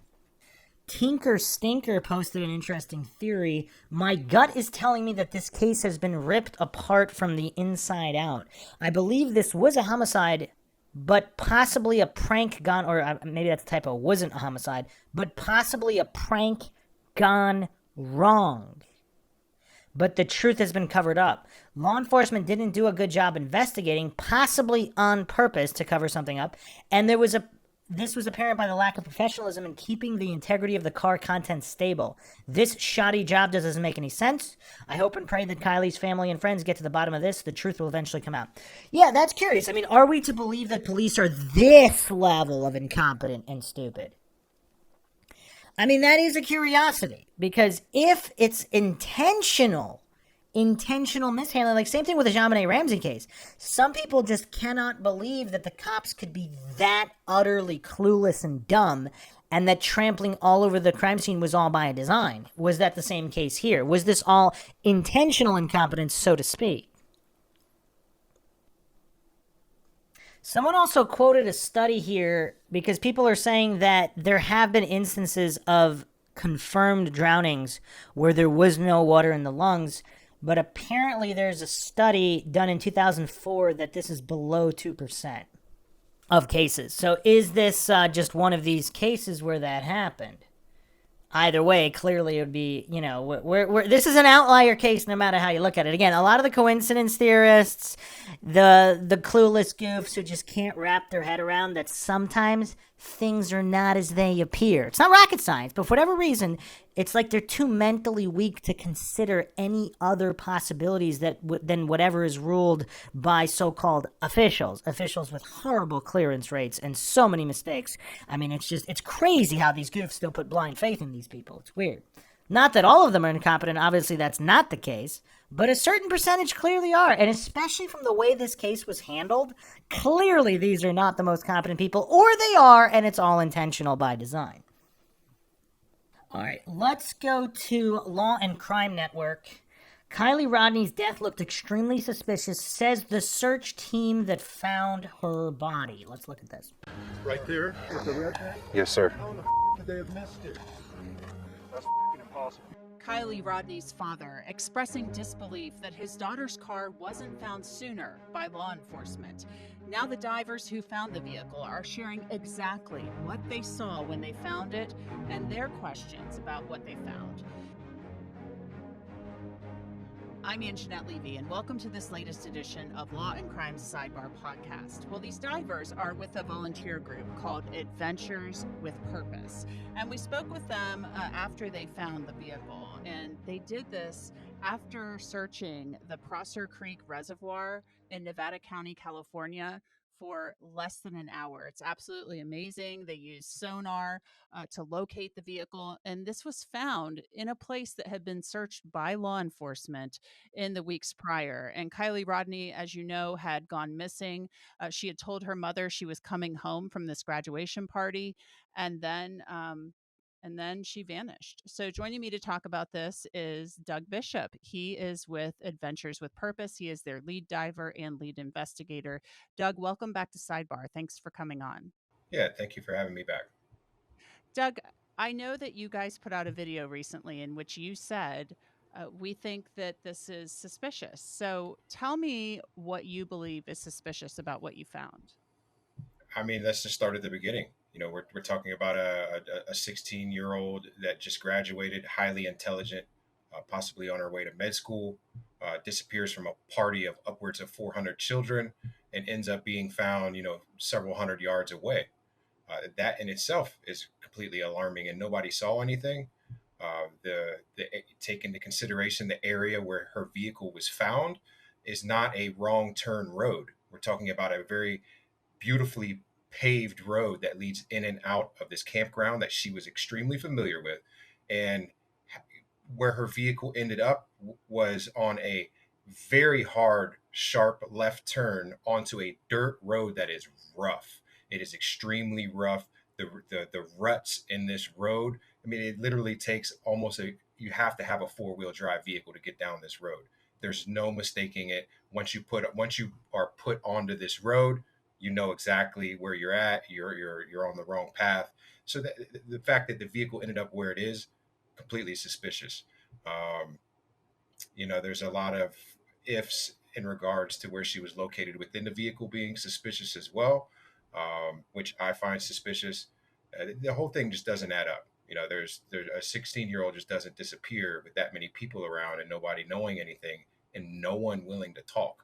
It's a huge red flag. Is it your understanding that she did text her mom that she would be home and, she went on her way home from the party? That we do know happened.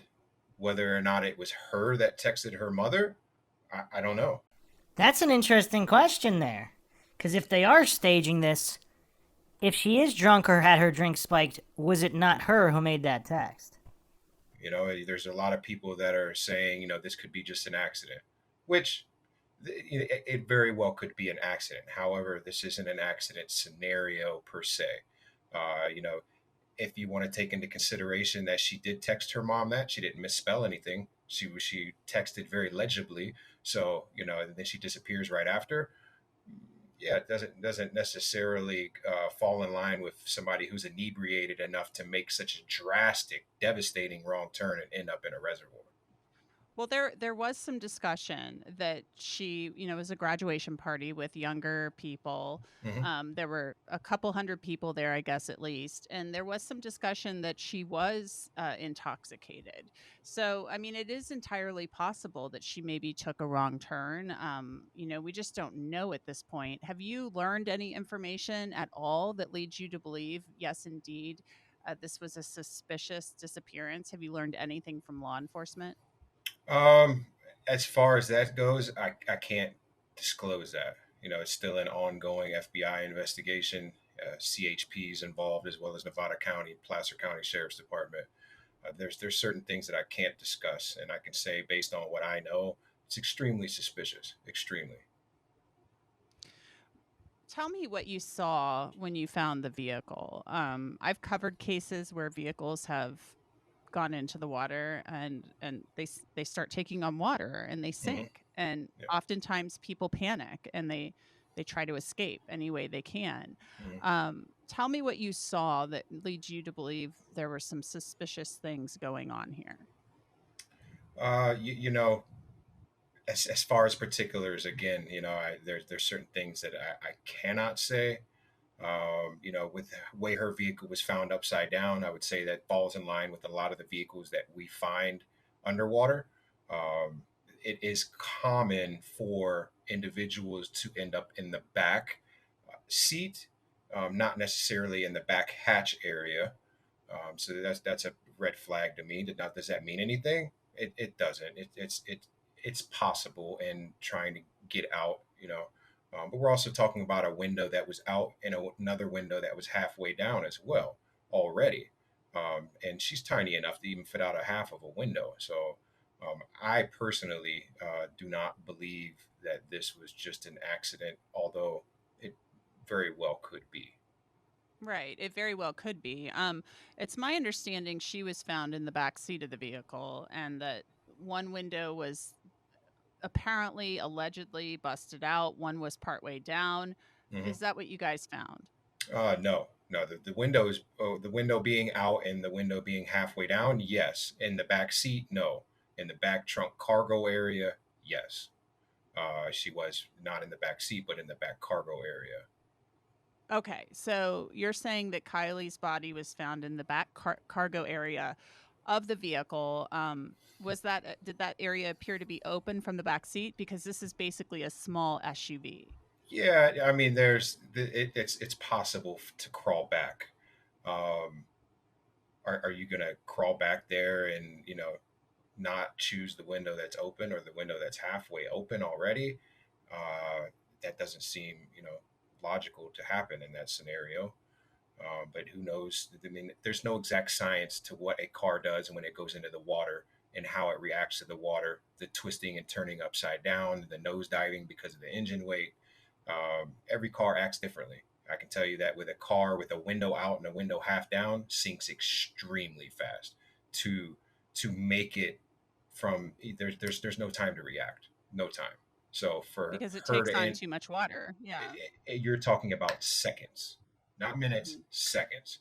Now, if a window is sealed up, it takes a lot more time for that to happen. The car stays buoyant longer and so forth. There's a lot more time to panic and maneuver your way, per se, to the back of a vehicle and squeeze yourself up and over the back row into a cargo area. But with windows down, there's not enough time for that to happen. Well, and I spoke with a spokesperson for the Placer County Sheriff's Office today, and she said they're out of this now. They turned everything over to Nevada County Hmm. once the Hmm. vehicle was found in Nevada County, so they're no longer investigating. But we're trying to figure out from Nevada County what the status of the investigation is. The autopsy was conducted shortly after you guys found the vehicle, so we should hopefully know more in the coming weeks about that. So, Doug Bishop with Adventures with Purpose, thanks so much again for coming on. We appreciate it as always. Yeah, thank you as well. You know what's weird is how hard this interviewer was pushing for, yeah, it could be an accident. I mean, he clearly admitted that, and then she's just piling on. Very well could be. Very well could be. I mean, it's kind of weird. Why not just let the guy talk? Like, it's kind of weird. So Nikki posted this. Ex-boyfriend Jagger says to ignore these guys because they're clout chasers. Says everything right there. Someone you loved was found by these people who without them, she may have never been found. And you're hating on them? Question mark. Would you not want to know everything they found and everything the tow truck driver said? Would you not wait for the autopsy to see if your loved one did meet with foul play? Or would you immediately be claiming on social media she drove drunk into the water without knowing anything yet, even though her car was in neutral? Only time you'd be defensive or angry when you get or are waiting on clues of death of a loved one is if you know something everyone else doesn't. Jagger also said on his TikTok to contact his mobile if you were there and had any information and saw anything. Someone replied that there's a police provided a hotline to call. Why should they call him with info? He responded saying the sheriff has asked him to filter out info first. When the sheriff was asked, he said that is not true, and there is only one line to be contacted and nobody has been told any such thing. Wow. That's insane. I mean, just the level of insanity in this case. I mean, everybody's lying left and right. I mean, what is going on here? So that's curious. This guy's stating that it would be, she would not have time to have crawled into the back cargo area even if she wanted or was disoriented enough in order to do so. That's curious. That's definitely curious. Deanne posted this. I read somewhere someone called and or messaged their parents about something that happened at the party. And the parents told their kids not to get involved and to get out of there. There was a mad dash of kids trying to leave the party at the same time. They know what happened.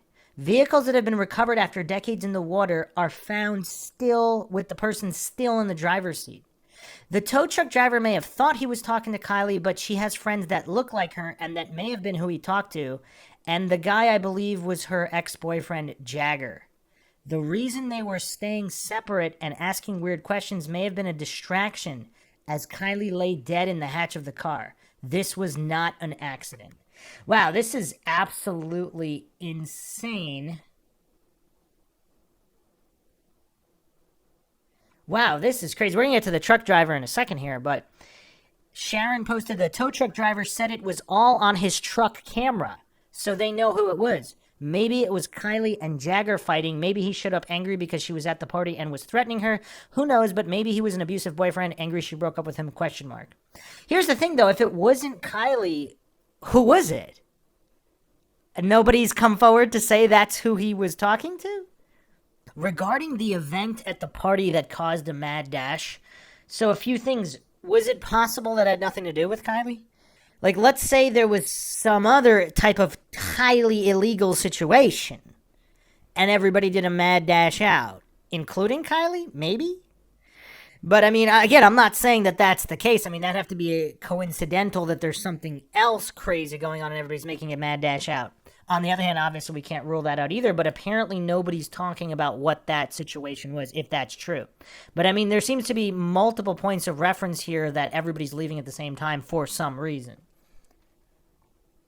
So, let's go to Adventures with a Purpose channel, and they have a video here. How we found Kiely Rodni, murder or accident, ? Kiely Rodni was last seen August 6, 2022. She was driving a silver 2013 Honda CR-V, license plate number 8, Yankee Uniform Romeo 127. 16-year-old Kiely Rodni was last seen at a 300-person end-of summer high school party in the Tahoe National Forest that stretched from Friday night into the early morning hours of Saturday. Authorities have conducted search efforts since then, including dive teams that entered Prosser Creek Reservoir on Wednesday, looking near the shoreline for signs of Rodni or her vehicle, but they found no clues to lead them to Rodni's whereabouts. Police said she last spoke with her friends and family shortly after midnight on August 6th, and her phone was turned off around 12:33 a.m. Law enforcement has expressed frustration at the lack of viable tips, in that few of the 200 to 300 people at the party are coming forward with information. That's curious. So very few people came. That's very telling in and of itself. That's so, out of hundreds, they only got a few people to come forward, if that's true. Does anybody find that suspicious? I mean, again, I keep going back to the Maddie Scott case. I mean, there's some parallels here. Apparently there was a fight at that party. Was there a fight at this party? What is going on here? Why is nobody coming forward? And was there another event, possibly separate from Kiely, possibly not, at what caused this mad dash exodus from the party? And what is the average time these parties end at these locations? And was it very early? Because if there's a mad dash out, I mean, 12:30 seems... I don't know, maybe I'm dating myself, but back in the day, people kind of, especially graduation night, some people party, they don't even go to bed. If this is a graduation party of sorts. But even on a regular party on a weekend, I mean, 12:30 seems kind of early to end it. I mean, I would, 1-ish, 2 or 3 even would not be unheard of. Like, what's the average time for parties in this area? And did this party end much earlier than average? And why is nobody coming forward? Those are my main questions at this point. So we just got out of Best Buy after picking up some supplies here in Reno, Nevada. We're on our way to work the Kiely Rodni case just down the street in Truckee, California. And Nick, a longtime supporter, fan of ours, appreciate you for coming up to us, possibly has some information in regards to the Kiely Rodni case. So why don't you explain a little bit about what you may have run into? So my name is Nick. I work at an emergency roadside assistance program. I got a call up in Truckee, Boca, for a battery call. So pretty much that means that the vehicle can't start. So I went en route up there, found the vehicle. At the time, I didn't realize that this was a situation until later on. But let me stop right there. Yeah. You said you went to Boca. Yes, sir. So over near Boca Lake. Yes, sir. So not Prosser Lake, Prosser Creek Lake. It's right by Crossford Creek. Yeah, so just north. So you went to Boca. At first, when I went there, I realized after my test that everything was working great on the vehicle. At that point in time, I did notice that she was very hesitant and very skeptical on everything that was going on. She was asking me really weird questions, in the sense of, how do you put on your seatbelt correctly? And okay, and then she asked me to show her on how to connect it to her actual belt. After that, she was stating on how she was there all night and she couldn't get her vehicle started. Wait a second. So you would think that this could be corroborated with what she was wearing, because if it wasn't her, would she not have been wearing something else? Due to the fact that now we both realized it was in neutral. She was wearing a sweatshirt, so it looked like she has been there for quite a while. What color was the sweatshirt? It was a gray sweatshirt. Gray sweatshirt. Was it dark gray or light gray? It was light gray. Okay. Yeah. Also, there was a guy there that was with her at time being. He was wearing a black San Francisco flat top, ball cap, facing forwards, brown hair. You would also think, has this guy been showed photos of people who knew Kiely at the party? I mean, obviously it'd be difficult to get all 300 or even 400 people at the party. I mean, there's varying accounts. Some people say there were nowhere near that many. Some people say there were even more than that. So, I mean, it might be hard to get every single person who was at the party. But would that be impossible? I mean, pretty much every teenager has a cell phone now. On a thorough, legitimate investigation in the 2020s, you would think they would actually be able to get every single person who was at that party. I mean, just based on cell phone data alone. Sticking out just a little bit on the sides. It was kind of like they were both kind of at unease is what it looked like for me. As if either they had a crazy night or a crazy day or there's something going on I couldn't know, and at the time I didn't realize what was going on. But other than that, he was, a thinner built guy is the best way I could put it, with a bro tank, and it was a white bro tank. He had some freckles on his face, or maybe it was acne or whatnot, but it was on both sides of his face. He was also a little bit shorter than me, so I'm 6'3". In hindsight, you're realizing all of this.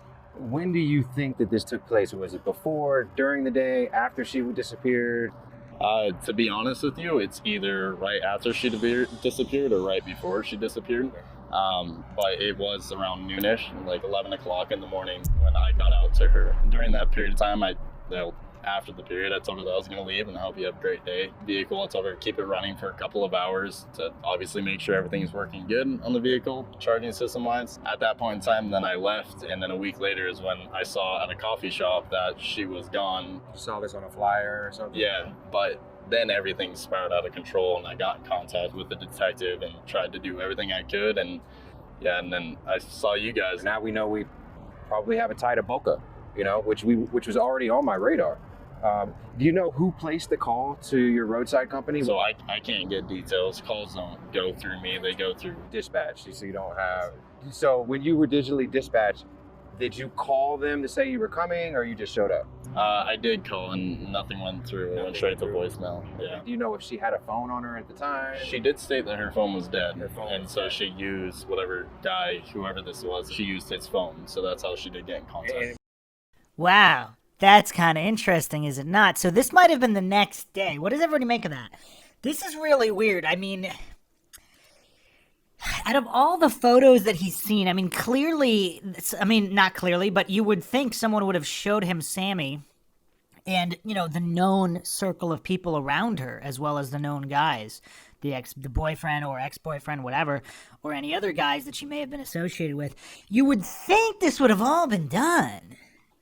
What was, you mentioned she was asking funny questions and acting weird. Granted, I at the time I didn't realize again. That Yeah. I mean, I've been in the towing industry my whole life, so you see a lot of crazy stuff, a lot of weird stuff, and it's actually pretty normal. Yeah. You know, so I can see why at the time it's just a normal call. She kept on going over that, like, how do you like, you know, secure your seatbelt firmly and like do it correctly, and that's when she was asking this. Was the guy that she was with right there too? He was on the opposite side of the car. So he could hear the conversation as well? Every single time the guy would come over to us, she would go on to the other side, and it was just like a back and forth, like a tag team. Better to say, like one person would come over, she wouldn't stay near him, and then it would go vice versa. Or if we were at the front of the car going about the battery and talking about the battery, he was always on one side, she was on the other. They were never close to each other. She was uncomfortable. Yeah. Because, that screams awkwardness and someone being uncomfortable. And when in that scenario, if he was there with her, he should have been right next to her. If not dealing with you the entire time and not her. Did she seem high or intoxicated or? I thought that maybe she was either hungover or just had a really rough day. She looked distressed. Can you show me on the map where you saw her? Absolutely. All right, so we're here in Reno. Let's go down to Truckee. There's Prosser, there's Boca. Just drop a pin on the road exactly where you saw her. Oh, we're at the right place, right? Boca, you come in, you follow this road down. I think that is the turnout. Right there. Yeah, this is it. And so right there, how she was coming out this way, So her front end was facing 894. Yeah. All right. And did you leave before her, or did she leave before you? I left before her. Was there anybody else around? There was people far back here, yes, but not near her, no. Did you notice anything in particular in her car at all? I mean, besides perfume bottles and actually there was a perfume bottle that was in the center console, and that was all that I recalled, to be honest. Did she have anything on her keys at all? I don't remember. Did you say that you guys have cameras that could possibly get some sort of facial recognition on? Yeah, so we do indeed. We have cameras facing front and rear of our vehicles, as well as we do have audio, so we can pick up audio from inside and outside of the truck. So we did have that, and I'm guaranteed, my vehicle is facing directly towards hers, and that's how I normally do it for my protection. What's the window you're giving us of when this happened? Either Friday, Saturday, or Sunday, I believe. Because the weekends I usually cover Truckee, so. All right, so he doesn't know the exact date. I would think they're going to go over exactly why that footage is not public. And that Friday I also worked in Truckee, so yeah. If you were to make a bet on what day it was, what would you say? When I was looking back under my GPS, under my phone of where I've been, I was there both Saturday and Sunday, farther into Boca. Everything you just heard unfolded right here where I'm standing. Talking about where Nick described him parking his service van. When he pulled up to give the battery service to Kiely, he parked his van right here, facing that direction. Her vehicle was parked right over here, facing 894, that way. So, okay. So, he's stating his GPS was there Saturday and Sunday, so possibly not Friday, which is interesting. So he thinks it's more likely Saturday? Going outside of what we would normally do, because we're normally working cold cases that have hardly had any resources whatsoever applied to them. This case has had over 10,000 man hours over the last 2 weeks placed in at Prosser. I'm confident in what has been done at Prosser. Doesn't mean I'm not going to check it, just means that I'm not going to start there. We're going to make the most of our time by starting where we know not that much work was put into.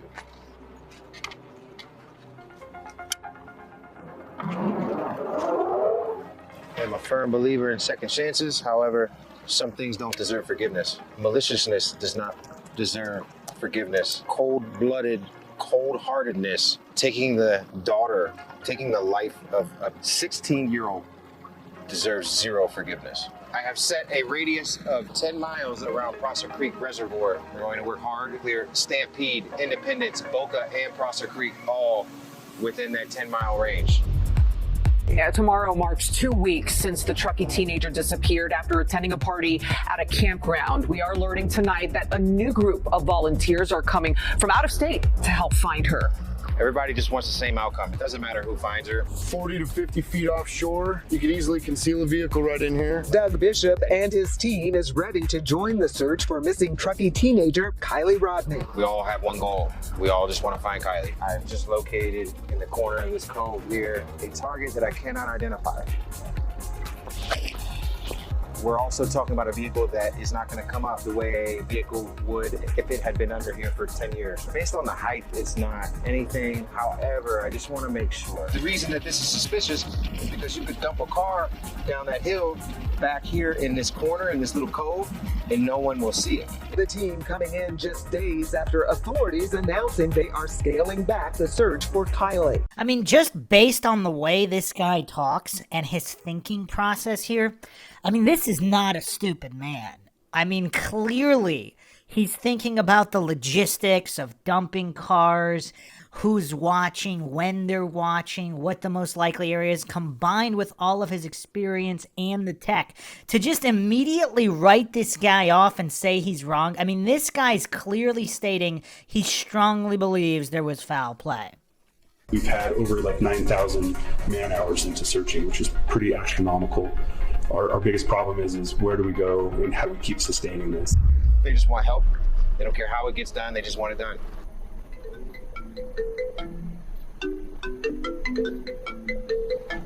Hey, Nick. Hey, can you hear me?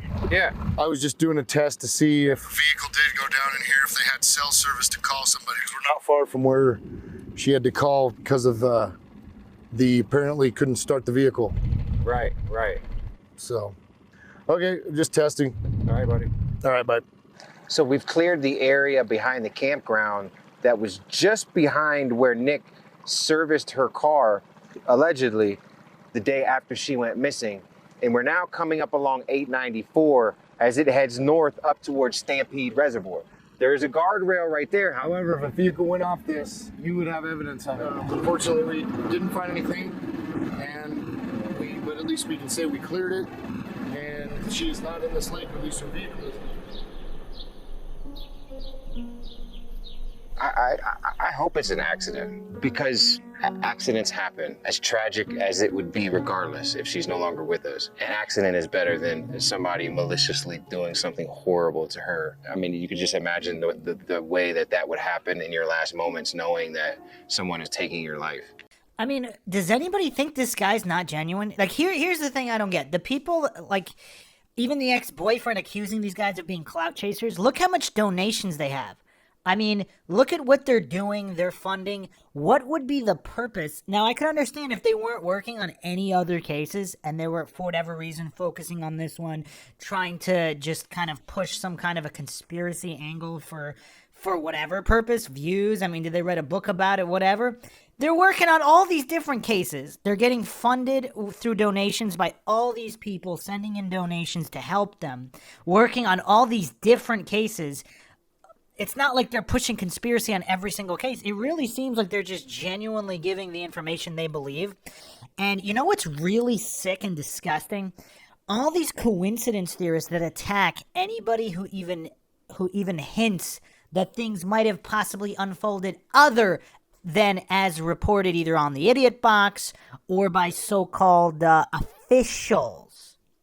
The same officials that utterly failed where these volunteers did not. Now, again, if you're saying the car was dumped later, maybe they didn't fail in initial search, but there were multiple searches. And throughout the investigation, just the botched nature of the investigation, no matter either intentionally or otherwise. Yet, all of these disgusting people who are criticizing those that want true justice, because if it really was an accident, How would it definitively confirming that? How would that hurt? The truth is not afraid of investigation. Now, I'm not talking about the people that are 100% pushing for conspiracy. Clearly, this guy has explicitly stated it might have still been an accident. It may very well have been an accident. That doesn't sound like some kind of clout-chasing guy 100% pushing conspiracy. He sounds here like he genuinely cares about human beings, particularly victims, the missing, etc., which is probably why he does what he does. I mean, certainly it's the reason why obviously the MindShock podcast is not exclusively true crime. It's a logical podcast based on logic. But the whole point of logic is validity and getting to the truth. In true crime cases, particularly unsolved cases, still missing persons cases, or highly suspicious cases, which clearly this is, even if it was an accident, there's clearly highly suspicious circumstances that would need to be explained that have not yet been explained. Because if there is other shadiness going on at that party and it had nothing to do with Kiely, it still hasn't been explained. So therefore, it's a highly suspicious case. So it really is like all these goofs on social media criticizing critical thinkers who actually have more than one brain cell, who could actually criticize information, utilize logic and reason to say, wait a second, shouldn't true justice be served, or at least ensured? Because if it really was an accident, is it not owed to potential victims of violent crimes to confirm that? And you could see how triggered a lot of these clueless coincidence theorist goofs are at anyone even hinting at conspiracy. Obviously, there is a certain percentage of people that are 100% pushing conspiracy and naming actual suspects as definitive fact. Yeah, sure, you want to go after that small percentage? Go ahead. But it seems to me that the vast majority of individuals discussing this, I mean, even in what we're going over, the YouTube video has gone over, these are not people that are 100% pushing conspiracy for whatever reason, just to be edgy. These are clearly people that want to find the truth. I think that's very evident here. Versus I'm in an accident and it's quick and it's just different. It's a lot different. And I hope that if that's how this is ended, it's an accident versus at the hand of somebody else. What would you want to say to Kiely tonight? I love her so much. So many people love her. And we're all looking and we're trying so hard, and I'm so sorry we haven't found you yet, but we're not giving up and just hang in there, sweetie, because we'll find you soon for you home.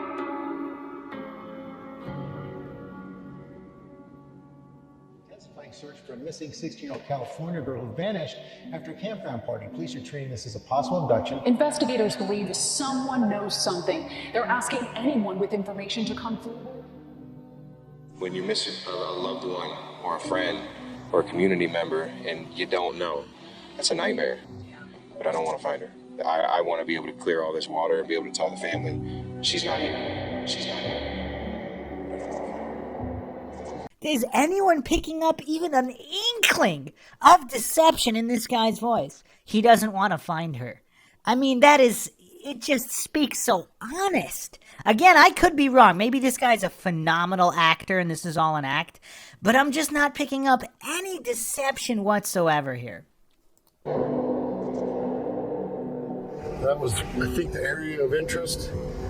It looks like there's no way you could get a vehicle in there. So we're here at one of the ponds behind the shopping center, and as we can tell, there's not hardly any access whatsoever for a vehicle, plus it is extremely shallow.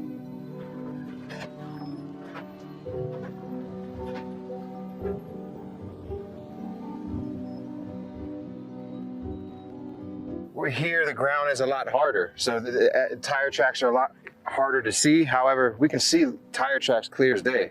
You got a tire track right here. Look at this. See that? Those are tire tracks. We also have, equipment there, trucks during the day, probably workers. But whether or not we can see tire tracks, it doesn't matter, because I can see out at least more than 100 feet. You can clearly see the growth, and the pattern in the growth, the vegetation, nothing's been changed. If a car would go in, there'd be a path, and a car's not gonna go that far out right here. There's no path, there's nothing cut. You could launch a car off here though. It's just, you're not gonna hide it right there.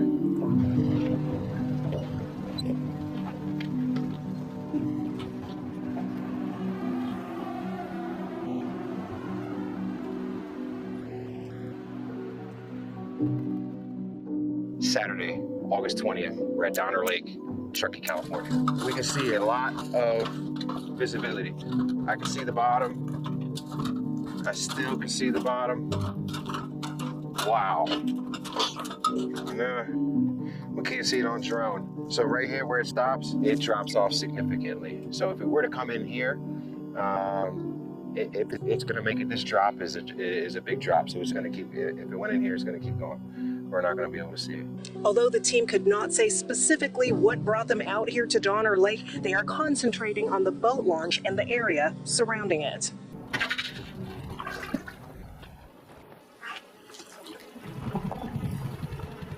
Four feet, 5 feet, 10 feet, 16, 17, 19, 22 feet, 26, 30, 42 feet, 50 feet. Wow. It gets deep quick. It does get very deep. 75 feet, 80 feet already. 93 feet, 105 feet. I'm gonna change my scanning to 100 feet either way to compensate for the depth. 117 feet deep right here. 142 feet. Do some vertical in and out patterns. Sure. 117 feet deep right here. 142 feet. Coming out the side here at 41 feet. So if we are considering foul play, would you do this right across the street from the fire department? In a panic scenario, and you only know the areas that you're familiar with, you don't know people do weird stuff when they're in a panic. These guys are smart, I have to say. Just listening to them talk, like, yeah, you would think no one would ever do this in front of a fire department. However, panic state, possibly under the influence, possibly maybe even knowing, just, yeah, being very familiar, maybe even knowing how rare or, you know, what the activity usually is like. Maybe. I mean, look at the Amy Mihalovic case. I mean, she's abducted in front of a police station. I mean, to think that it can't be done and not even investigate, that's obviously just, you can overlook things. These guys seem very, very thorough. I am impressed. Looking for a fresh car. It's really hard to see. That's why I'm just being real. Right, oh, gotcha.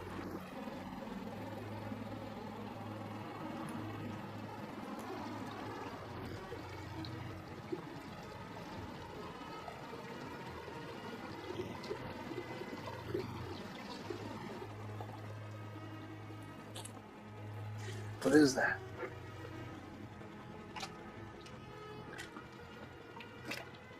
Huh. Rocks? How's it still under there? Must just be rocks. A layer of them or something? I don't think it will roll that far, man. Especially because there were rocks. I know that there'd be air in it and it would come up, but it just depends on how buoyant it was. There's no way. Once it gets, it's not 50 yards maximum. Go one more time over by that corner. Yeah, there's a little spot at the end that could have gone off. See that doesn't have a curb.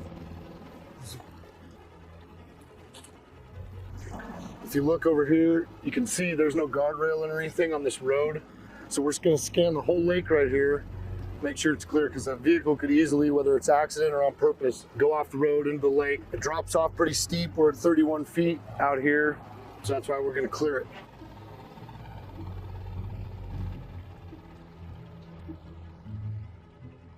Lake's clear. It's super shallow around the edges, other than right here, but you can see the bottom for almost 100, 150 feet off the shoreline.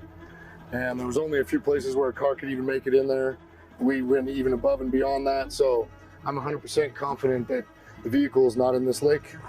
We have now cleared 5 miles of shoreline on all 3 boat ramps here on Donner Lake. And you know, we still have questions and not a ton of answers.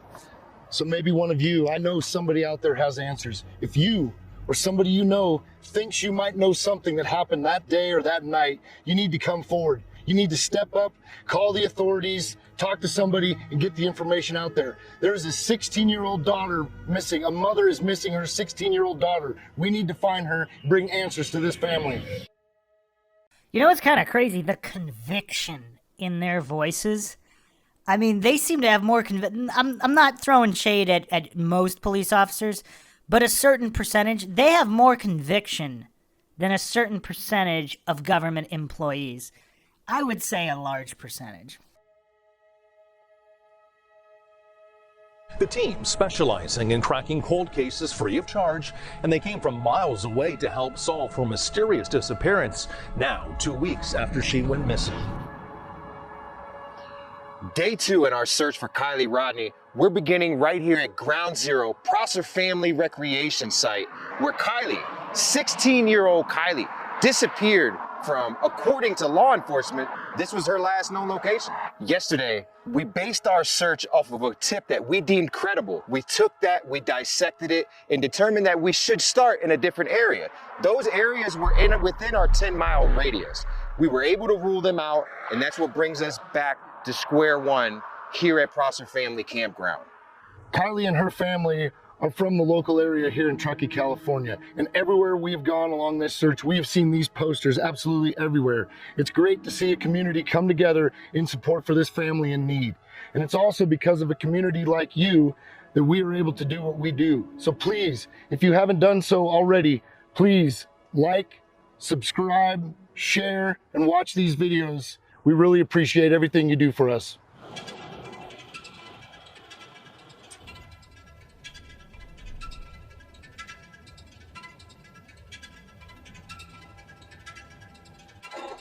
Yeah, thank you so much. Of course, a lot of questions, as you did mention there, and a big one is this dive team was able to find her. They went out there this weekend, found her pretty quickly, while investigators searched that area and haven't found her. Have they responded to say, I guess, why that is? Push this out.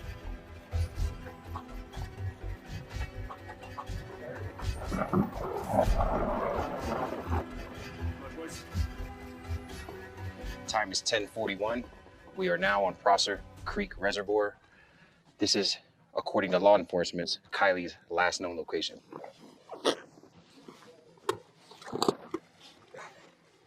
So we're looking for a silver vehicle. Her Honda CRV is silver in color. Helicopters have stated that they could see the bottom of this reservoir. We've had multiple different extreme levels of sonar utilized by different sonar teams in this reservoir. I'm confident in what they've done. However, and not to sound cocky, but if we haven't searched it, it hasn't been searched. Wow.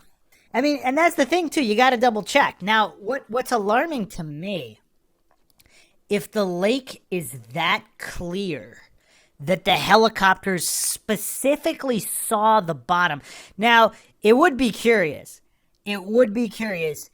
Has that footage been released of the helicopters that did the flyovers? I mean, maybe there's footage of news helicopters higher up, but have specifically the search and rescue helicopters that were flying lower? Has footage ever been released? Because it would be, again, if you're doing a real investigation, obviously that hasn't been done here. But if the FBI or whoever was gonna do a real investigation, that footage exists. Does that footage show the vehicle not being there the day after? Because if you actually can see, and what about the results of the sonar? Do they record? You would think they'd be recorded. I mean, we're in the 2020s now. This isn't like the 70s where they don't necessarily record the results of the sonar. It would be curious. Was the vehicle not really there?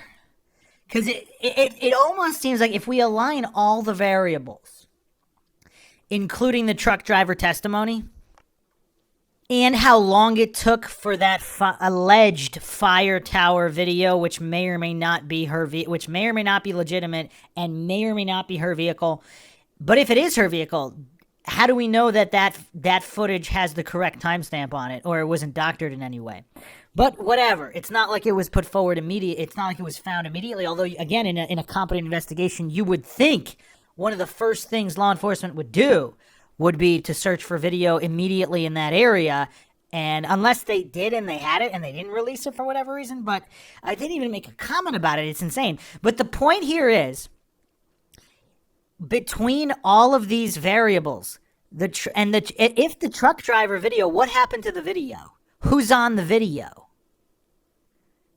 if it's really her on the video with her vehicle, then obviously the vehicle was not in Prosser Lake until days later or more, whatever it was. So that means the initial search couldn't find her because she wasn't there and neither was her vehicle. But we do have, it's like the data exists to solve the mystery of when the vehicle went in. It exists. The videos from the helicopters, I think the sonar would have a record of what they did with that. If not actual video of underwater cameras during searches, you would think they would have done that. But at least the helicopter video and the truck driver video. Why has that information not been released? That's our motto, so that we stay efficient and protect the integrity of everything we do as we're working for families and law enforcement. So I'm theorizing that the bottom of this reservoir is a similar color to silver.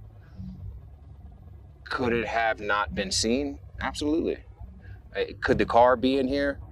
According to law enforcement, like I said, we are at her last known location. They said her cell phone stopped pinging right here at 12:33 a.m. on August 6th. Today, we're going to be putting myself and Nick 2 boats in. For one, it's going to be great training for Nick. As you guys know, we're training Nick to be a team lead for our second team. So not only is 2 boats better than 1, but we're also utilizing my ability to put Nick out in front of me so I can see what he's seeing, see what he misses, see if he catches anything and so forth. Great training opportunity. And speaking with the Placer County Sheriff's Department, they did advise me that it got down to about 55 feet deep. And right now we are at 45 feet, reading on live scope. Real consistent 45 feet here. This just got sent to me. I cannot name who did, but it says, the Truckee Facebook missing persons groups are on fire with speculation about what happened to Kiely. Thing is that some of it may not be speculation. It may be real clues as to what happened. The party, 200 plus, fact is there was a lot of drinking and drugging. Reported fights, some disturbing behavior between Kiely and a girl named minutes before the party suddenly breaking up. And then cars started flying out of the parking lot. Something bad happened and all the kids' parents told them not to get involved. You may want to keep in mind that there's a possibility of what happened to Kiely could be more sinister, and there was a panic. I knew. You know, I feel the same way. A kid goes missing after attending a party of 200 to 300 people. There's always, most likely, something that happened at that party. Someone knows something. Someone possibly did something. It's an accurate and fair assessment to make. Not only one person knows, but multiple people know. This boat ramp over here is in our target area as well. This entire reservoir, but we have another boat ramp right here. You can see the cars, how they pull down right to the water all the way over here. So if something bad happens, you can put a car in here anywhere. You know what else is kind of curious? So the search was underway immediately. Now, I don't know what kind of exact terrain that is, but if a vehicle was going at the speed that it was going in the video, would there not have been any kind of tire tracks or disturbance whatsoever on when it went in the lake? And again, with the helicopter footage, you know, like they're not, again, we're in the 2020s here. We're high-resolution cameras. Would they not be able to go back at the initial helicopter search in the day after or so and zoom in on when on the trajectory of the vehicle that matches the video and matches where it was found to see if there was any kind of disturbance whatsoever? Because again, in the video, it's not like it's going super low speed.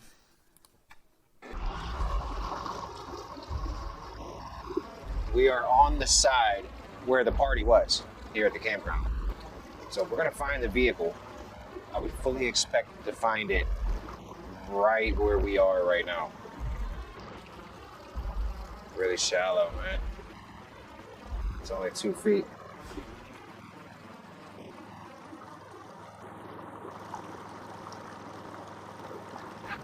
Hey, does this lake get pretty dry at the end of the summer? This is probably the driest Really?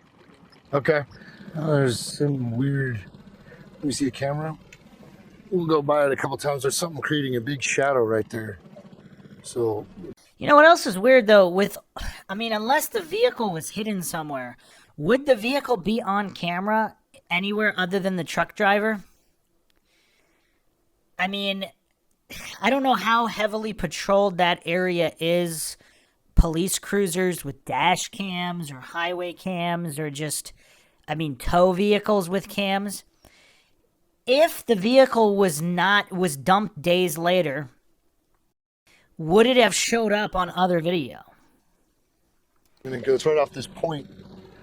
If they scanned it, how would they miss that? So I'm assuming it's nothing because they did have dive teams, but I don't want to be the guy that just says, oh, it's nothing because it doesn't look like a car.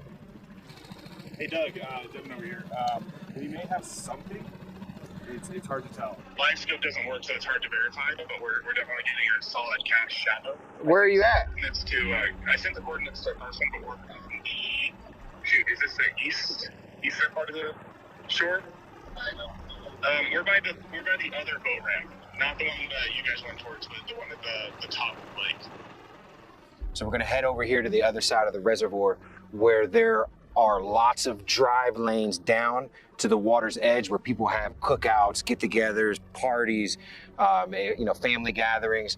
This is a prime location where Kiely's vehicle could have made it into the reservoir.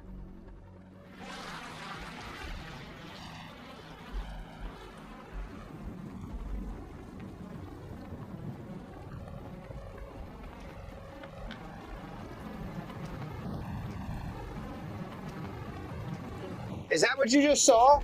Yeah. So it's just a big shadow there. You see that? Yeah, it doesn't make sense though. It's only 10 feet of water. We definitely have something man-made. Big. It's probably nothing, but it's a big shadow. It's something. Isn't that weird? It's just big. It's definitely something. Directly under us right now. What is that, Carson? Is that a boat? Or is that an SUV? Whatever it is, it has build-up on it. Could be a car. More in the shape of a boat. And I'm seeing similarities that show build-up, which we shouldn't have build-up on this car. It's only been 2 weeks. It looked like an upside-down sunken boat. Possibly. Could be a boat. It's something, though. I believe it's a car. And I have to be quiet because I don't want to alarm the entire campground right now.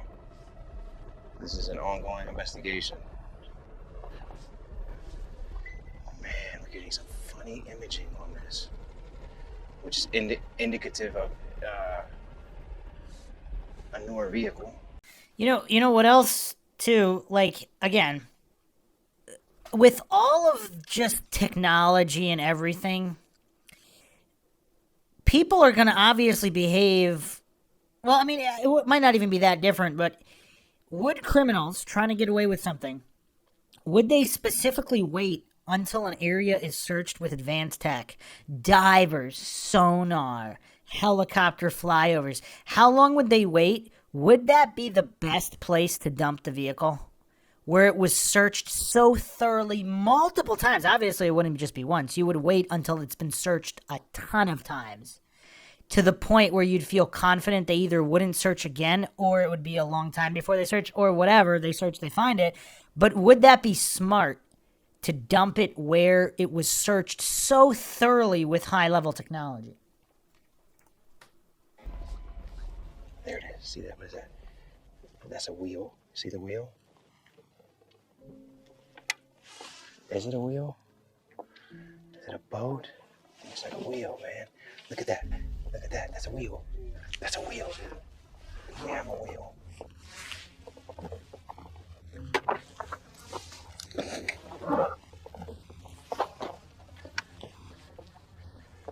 It's tall, whatever it is.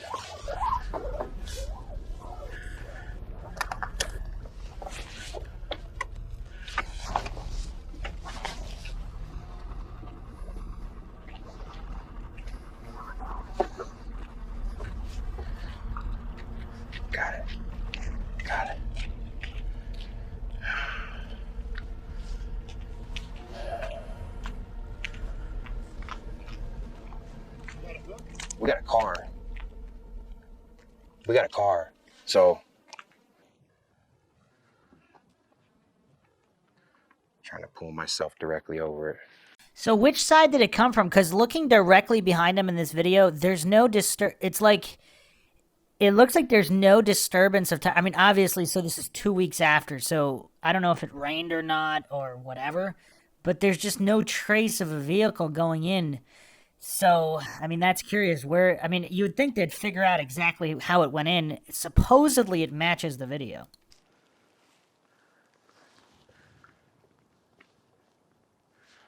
Look at that. It's not giving a good reading, but there's a wheel. You see it?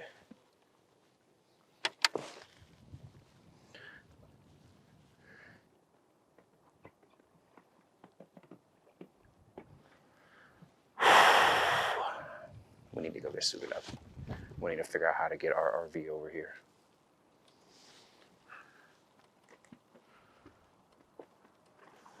You guys put us in this position. Everybody that supports us, y'all put us in this position. We wouldn't be able to afford to do this if it wasn't for you. Let's assess our situation. 18 different agencies, over 19,000 man hours have been put into this. Not a zero vehicle was found in this reservoir. That is giving me a really weird reading. It looks just like a car. It looks just like an SUV. And it looks like it's giving me some misreadings the way a newer car would. So amazing scan. Great job, man. Great job scanning that. We need to do this as quietly as possible. You were able to get a magnet on? Oh yeah, and it's slipping. It's slipping on some of the vehicle the way a newer car would, and that's just, it's not getting a. It's smooth. I can tell that it's smooth. Is it a boat? It absolutely could be a boat, but I doubt it, man. Most boats are. Yeah. Right. No one at camp can know what we're doing.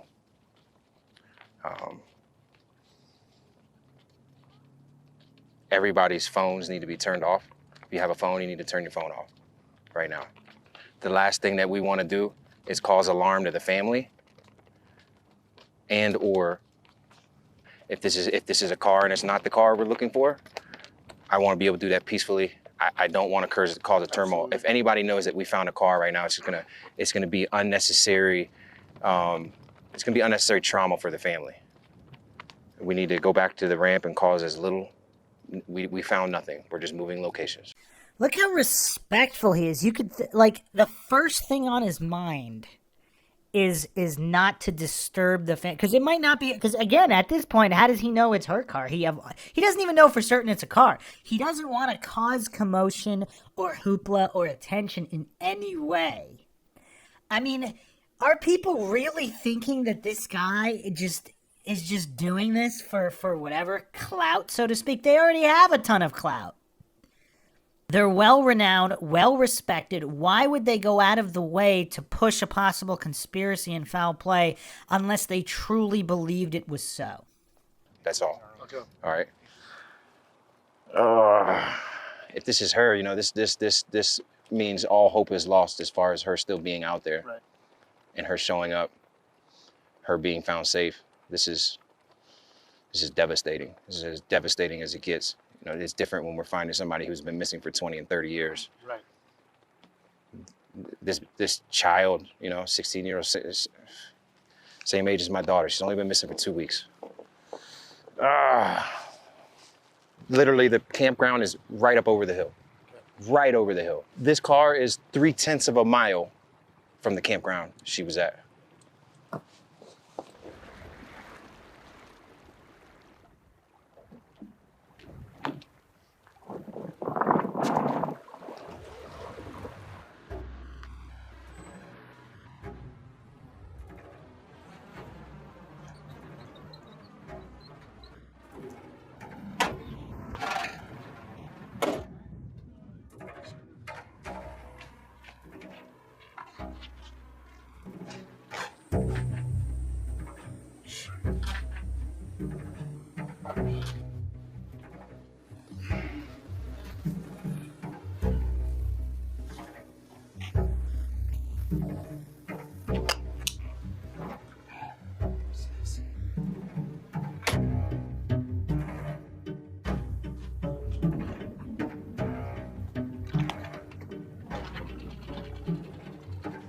is absolutely a crime scene. It's an active investigation.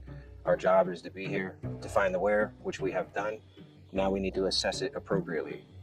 Full assessment, condition of the vehicle, windows up or down. Do not remove license plate like we normally do. Copy that. I'm gonna start my decision.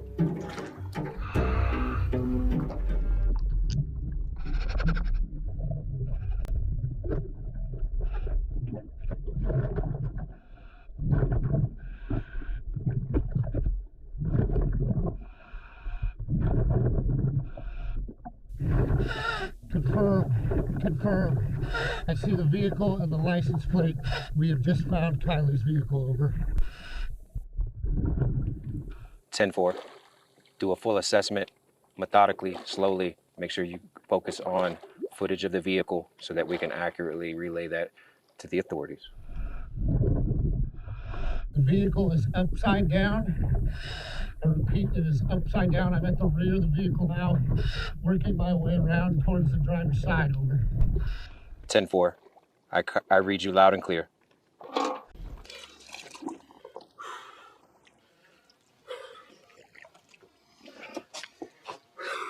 Yep. That's what we do it for, brother. Good job. Good job. It's positive, you know? All right.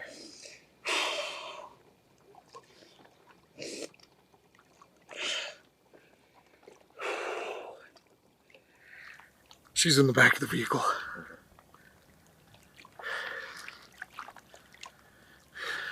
She's not in the driver's seat. It looks suspicious to me. Yeah. Vehicle's upside down. Some of the one window is halfway down. One window is all the way down. Call the authorities. We help families all across the nation, and when we find out, they are notified first. So we're going to notify them first. Wow, respect. Respect. I mean, wow. Notify the family ahead of the government workers. I have to say, I'm very impressed. I'm very impressed. My very next call will be to local authorities.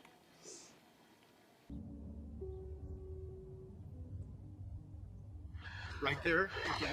Yes, sir. How in the did they have missed it? That's impossible. And in our investigation coming into this, this is just what we do. We find vehicles underwater. We specialize in it. I don't know what you guys know, and we don't always know the why. We just try to find the where, and that's why I can't relate with whatever you're speaking on right now. The car is upside down, but that's common when a car goes into water because the wheels make it buoyant. And the windows are closed, probably. All of the windows except for one. Yes. Which one? So Nick is my diver. Which windows up or down? The what was it? Driver rear. Driver rear was down, and the passenger rear was halfway. Is she seatbelted in? No. Is she in the driver's seat? No. She's not. No. She's in the back? She's in the back. Yes. I would recommend. This your daughter. This your daughter. Do what you want to do. I would recommend this is not a part of that. This. Yeah. It's going to be my last memory. I'm Doug. Okay. Who are you with? Who are you with? Detective with Nevada County. So Okay. I want to be able to confirm everything that. Yeah, behind me, the buoy under. You see the buoy behind me? Okay. 14 feet under the buoy is her vehicle. My diver was able to identify there are remains in the back.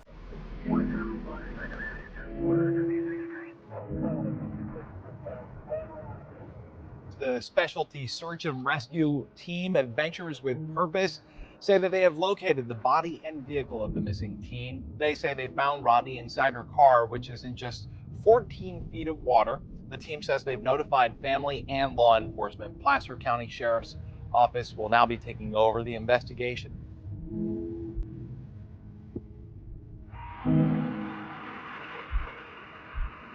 She was last seen around midnight at a high school graduation party with more than 100 people. Kiely had texted her mother that night, telling her she would be leaving the party in about 45 minutes, and her mom texted her to be safe and told her she loved her. She said her daughter texted, "Okay, Mom, I love you too." Kiely's silver Honda SUV had never been found until reportedly today.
We believe out of the 200 to 300 juveniles and young adults who were at that party, somebody must know something. Very powerful video there. You know, like, a lot gets done when you go outside of government monopolies. I mean, this is just, yeah. So apparently she graduated at 16 with high honors. So this is an extremely intelligent individual, possibly going to med school.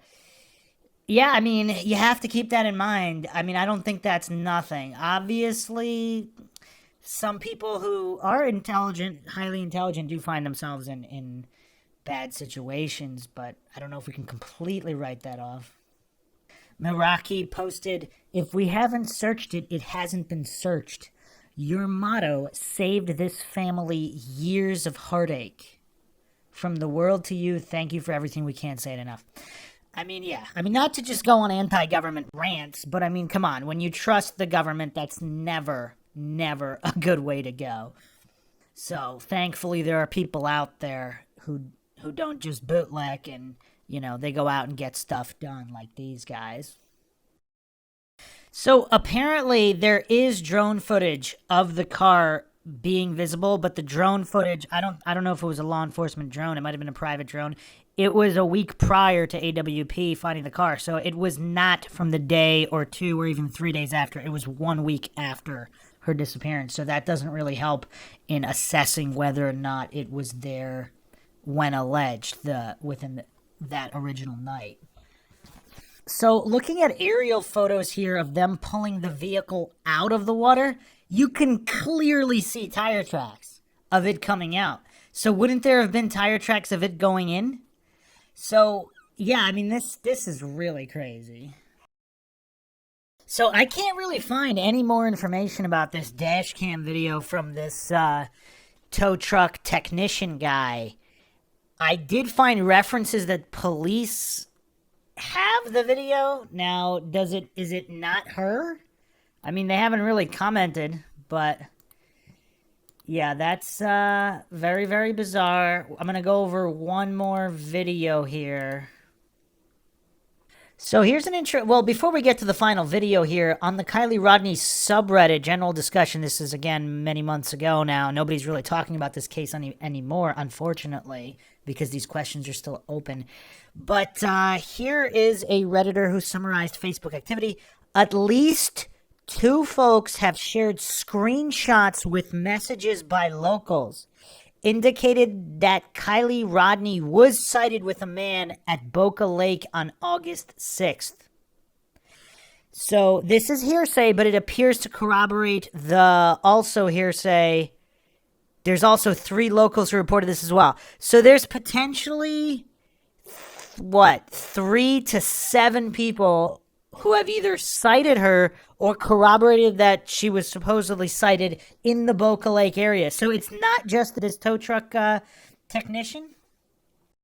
Also, locals that are familiar with the Prosser Reservoir, including the road that she allegedly went off of, have uniformly stated that they find the discovery location suspect given the topography. So that's interesting. So, I mean, again, if it wasn't for all of these variables, it still could be foul play, but you wouldn't have evidence of it. Here, no matter how circumstantial, I mean, there seems to be a mountain of, again, non-definitive, but a mountain nonetheless, of some kind of evidence, whether legitimate or not. So let's go back to Christina Randall on YouTube. She's got a video. Is it over now? Community cover-up or tragic accident? Death of truckie teen Kiely Rodni. If you guys don't know, the investigators or the police made a statement saying that they were not going to be releasing any more information about the KR case until the 1st of November. Okay, and a lot of people were shocked, like, wait a minute, it don't take that long to get a toxicology report, it don't take that long to get a autopsy report, and a lot of people were whispering. Just to remind you guys, I'm not a professional, I have no background in anything, I'm just a woman with a camera. Go do your own research, form your own opinions, but just don't show hate to anybody anywhere. A lot of people were really feeling like the reason why they're pushing the release of information date out so far is because they're kind of hoping something bigger hits before then, and most of us forget about it and we quit talking about it. So then they can come out in November and say that it was an accident. Doesn't mean it wasn't an accident, but stay with me here. And if you don't know anything that I'm talking about, I have a whole Kiely Rodni playlist that you guys can go and check out. Start from the beginning, work your way down, and you'll be all the way caught up. But then there were some whispers that the information was gonna come out sooner, and everybody was just kind of waiting. Now, since then, during this waiting period, theories have been going all over the place online. I'm talking about all over the place.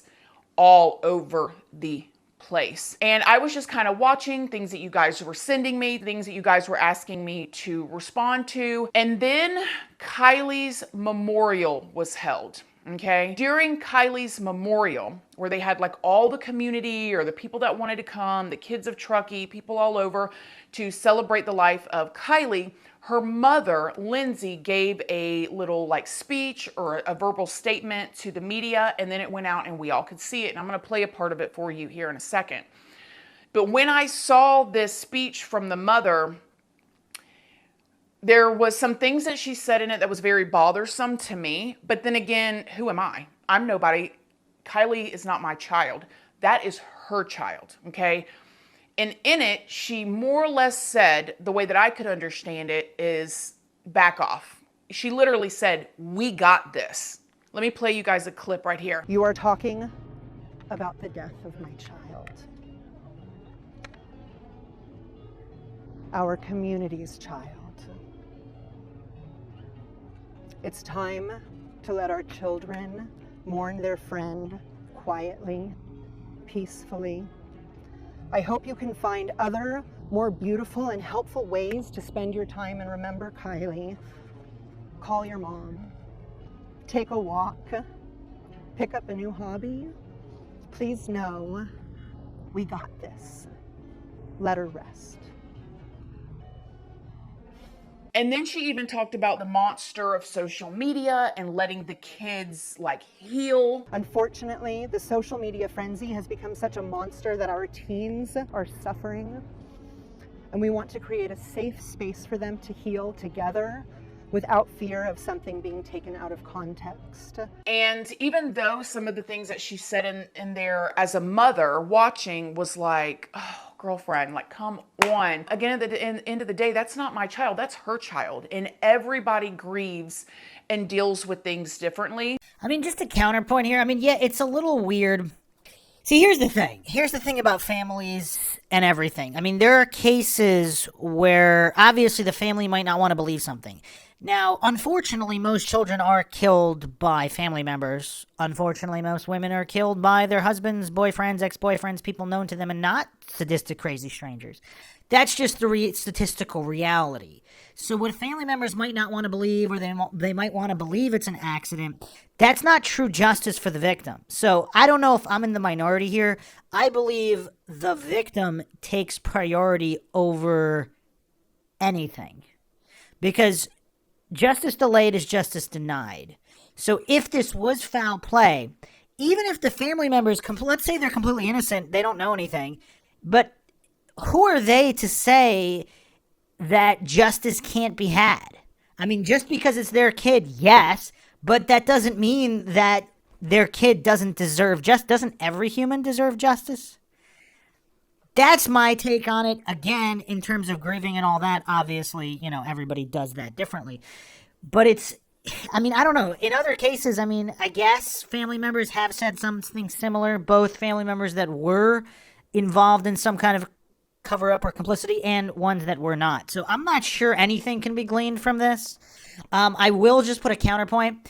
If her mother, let's say Kylie's family does really suspect foul play, but they don't want to say anything, and maybe they have a PI. I don't know if they do or not. Maybe they're taking it into their own hands. What if they do suspect an individual or two or whatever, and they do suspect the truth? Would they try to shut down discussion online while they pursue it? I don't know. I'm just throwing that out there. So I decided, okay, this is how they're dealing with it. Let me just keep watching, see what all is going on. Because of that statement and the way the memorial service was, a lot of people was losing their ever-loving minds, y'all. And everybody's free to their opinion. I'm not saying you're right or wrong for feeling these types of ways, but I'm just going to share you guys my opinion, because that's what I do here on my channel. A lot of people were saying that the way that they did the memorial was very strange. People were walking around and smiling and laughing and singing and all of that stuff. And they're saying it's weird. And I'm going to tell y'all that was the least weird part of it all, in my opinion, because anybody that knows me, and if you're over on my Patreon, you've heard me talk about it. I don't want no funeral for me. I want a celebration of life. Don't be there crying for me. I know I'm going to be up in heaven with Jesus. I'm going to be eating and feasting and all that good jazz, waiting for y'all to get up there with me. So y'all don't be crying for me. I'm going to be good. When the Lord calls me home, I'm good. And I've made that very clear to my family. I don't want a funeral. Don't give me one. Matter of fact, cremate me, put my ashes in a 2-liter bottle, honey, and go and put them in the middle of the ocean somewhere. Like, nothing fancy. So I understand why they did what they did, and it seemed like a beautiful situation. But I'm going to tell you guys why I think everything is going on. So let me tell y'all a little bit about Truckee, where they live at, okay? This is a population of all the information that I could find online of under 17,000 people, okay? This is not a huge place. This isn't a metropolitan area. This isn't a LA. This is a lot of spread out area. This is a lot of locals. There's not even a huge or a big department store there. If you want to go to a big department store or a big grocery store, you have to travel to Reno or one of the surrounding areas. It's a lot of local shops. It's a lot of delicious food, good restaurants. There's not even a real big medical center there. There's general practitioners, there's sports medicine. There's a lot of skiing and kayaking and outdoorsy stuff. There's a lot of areas that doesn't have very good internet. But all in all, it is a community where everybody just about knows everybody type of thing, okay? Or somebody that knows that person.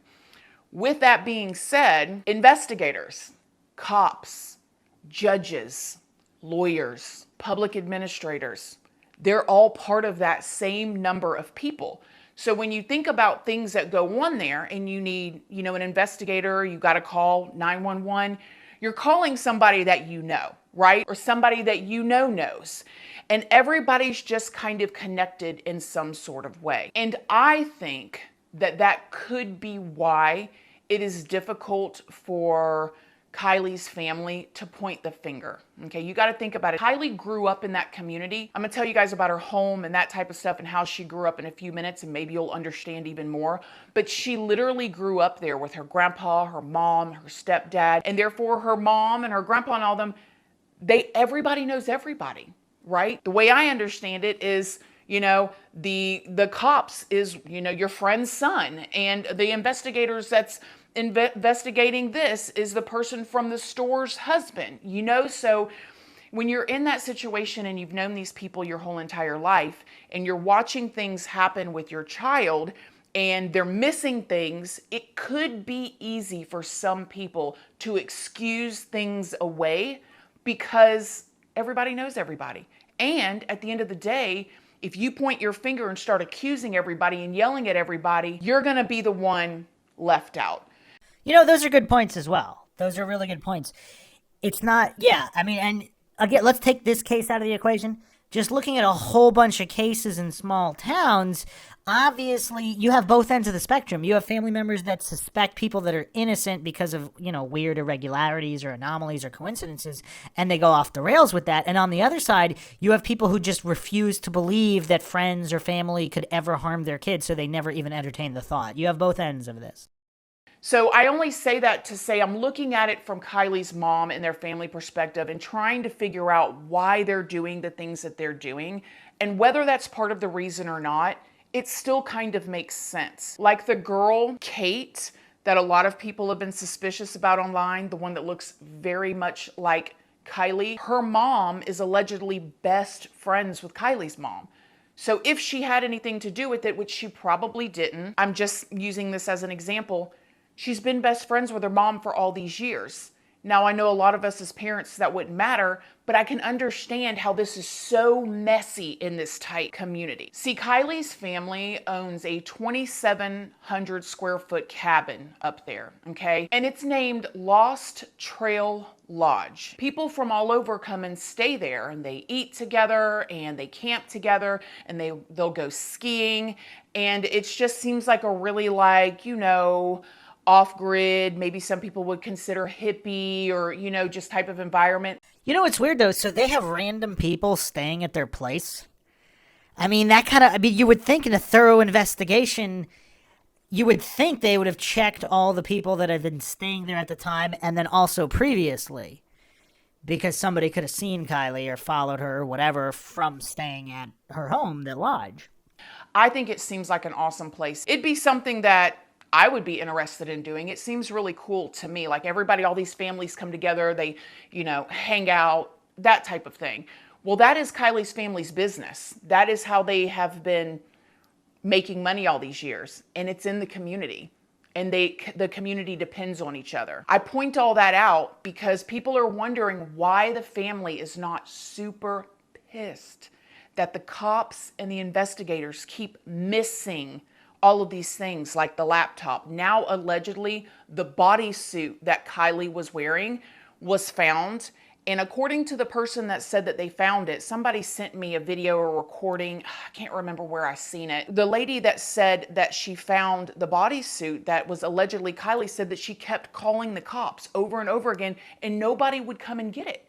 The same way the guy did with the laptop until finally the grandpa, who was very close to Kiely and basically helped raise her, he had to come and get the laptop. But yet this family is so connected to this community in their business, in everything that they do. This is really insane because we didn't even go over those details. I don't know if, so some people are saying the bodysuit was not hers, but whatever, let's take that out of the equation for a moment. The laptop, the police won't even come pick up. Even if it's not her, there could have been another crime with another individual. It's just so weird. Like, same thing in the Maura Murray case and all these other cases. There could be other crimes going on. How do you just not respond? Like, it's just so weird. And Christina Randall's bringing up a great point here. The family's not even remotely pissed, or maybe they're pissed and they decided not to go public with it, but it's still kind of weird. Now, as I'm talking about how everything is connected, check this out. Somebody sent me a clip of a video over on Instagram of a YouTuber's name of Duty Ron, who I believe, Lord, don't let me get this wrong, is ex-law enforcement. I'm gonna leave the video linked down below for you guys. You can go watch the whole entire thing. He was doing an interview with a New York City chief named Barbara Butcher. Now, this is a woman who is very experienced, okay? She ain't wet behind the ears. She's been doing this for a long time in a huge area like New York City, and she knows a thing or two, okay? Because you guys know that typically ex-law enforcement, they're not going to call out other law enforcement. And mind you guys, I'm a supporter of law enforcement. I do believe that the vast majority of law enforcement have the right heart. They're in it for the right reasons, and they can only do what they can do, okay? But unfortunately, in these last few cases, like Kiely Rodni and the Brian Laundrie Gabby Petito situation, we've been seeing a whole lot of mess ups, and the Jelani Day and a few more. But I digress. You get what I'm saying here. So Barbara Butcher said that looking at this case, basically, it gives her pause because, get this, you guys, the sheriff of Truckee is also the coroner and the public administrator. Listen to this. Do you know much about the capacity and the capability of the Nevada County Sheriff's Office, Barbara? No, it's well, first, as people have heard me complain about in the past, it's a system that gives me pause. And that is that the sheriff and the coroner and the public administrator are all the same person. This is absolutely insane.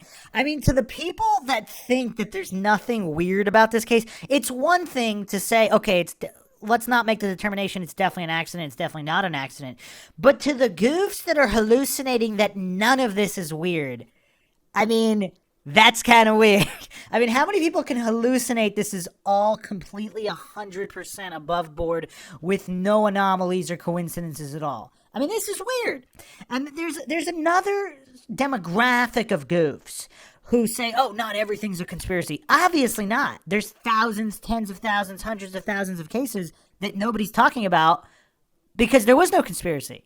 It was open and shut cases, no anomalies, no coincidences, no sheriff coroners, none of this weirdness.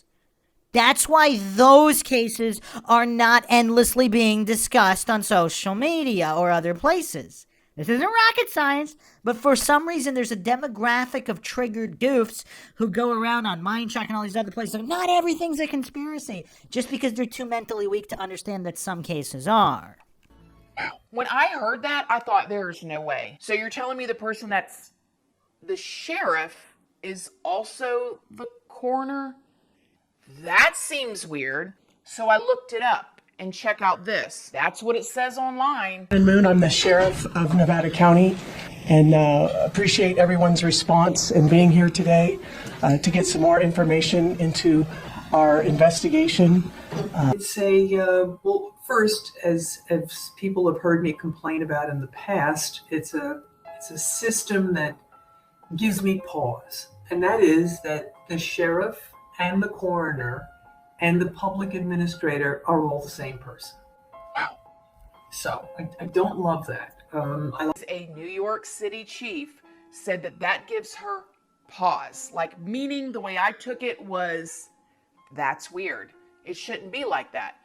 Then you start thinking about all of these things that were missed, and this autopsy and toxicology taking too long, and all of these weird things, and the sheriff is actually the coroner and the public administrator, and all of this stuff. Like, who else is doing double work? Like, how many people are actually involved in this? Why won't people go and pick up Kiely's stuff that's being found? And then you got people online being so mad at the family, like, why aren't you doing this? Why aren't you doing that? This family is surrounded by this community that is so intertwined with each other. It's got to be difficult. With that being said, I did see online that the family is trying to sell their property. I don't know if they're moving out of Truckee or what they're doing. They did put the property up for sale in July of 2022. So it was already up for sale before Kiely went missing. But from what I read, they're really trying to push it now. And that's where Kiely grew up. Like, there's so many wonderful memories there. It's probably very difficult. So with all that being said, I do ask you guys to give the family a break. Like, they're hurting. We may not agree with everything that they're saying. We may believe we would do things differently, but when you really put yourself in their shoes and what they're surrounded with and what they're dealing with, it is a lot. Now, concerning Jagger, Kiely's ex, there's an article that was just put out by the U.S. Sun, and I will leave it linked down below, that says that investigators are saying he is not a suspect at all. I'm just going to relay the information. That's what they're saying. And then also, it is alleged that Jagger is actually staying with Kiely's family right now. So, what do I think happened as of now? Has my mind changed on things? Well, a little bit. It kind of has, but maybe not in the way that you think. So, there is a video online of, I'm going to leave it linked down below, an interview that was allegedly done with a young lady who was also at the party. Now, her voice has been changed, but I listened to it. Some of my friends listened to it. And it does sound credible. And I say it sounds credible because it doesn't sound over the top and sensationalized. But she said in there that she's seen Kiely there at the party and that it was freezing cold that night, that it had been raining all day. And she said that when she saw Kiely was so like inebriated she could barely walk. But she looked happy and like she was having a good time. She also said that when she saw Kiely, she pretty much didn't really see her around Sammy, even though Sammy is going around saying she was with her the whole time. I have so much more that I could say about that situation and matching up things that don't add up, but I'm gonna let that go, okay? Just hear me out. This is the part that I found the most interesting, okay, was that she said that Kiely was so tore up that she could barely walk, okay? If she could barely walk, I seriously doubt that she tried to drive. I just don't believe it. I don't believe she drove. So I think one of two things happened. And this is just my personal opinion. I think, like I said in the very beginning, she took something. We all know there's all kind of things going around right now. Sweet tarts, please educate yourselves, especially if you have children of any school age. Please educate yourself on these sweet tart fentanyls that are going around and children. It's just very sad. But I think maybe she took something, maybe OD'd accidentally. I don't think it was on purpose or anything, but maybe OD'd, was put in the vehicle, and the vehicle was pushed. I mean, if that is what happened and people close to law enforcement, the family members, whatever, obviously they would not do the toxicology tests because that would expose that.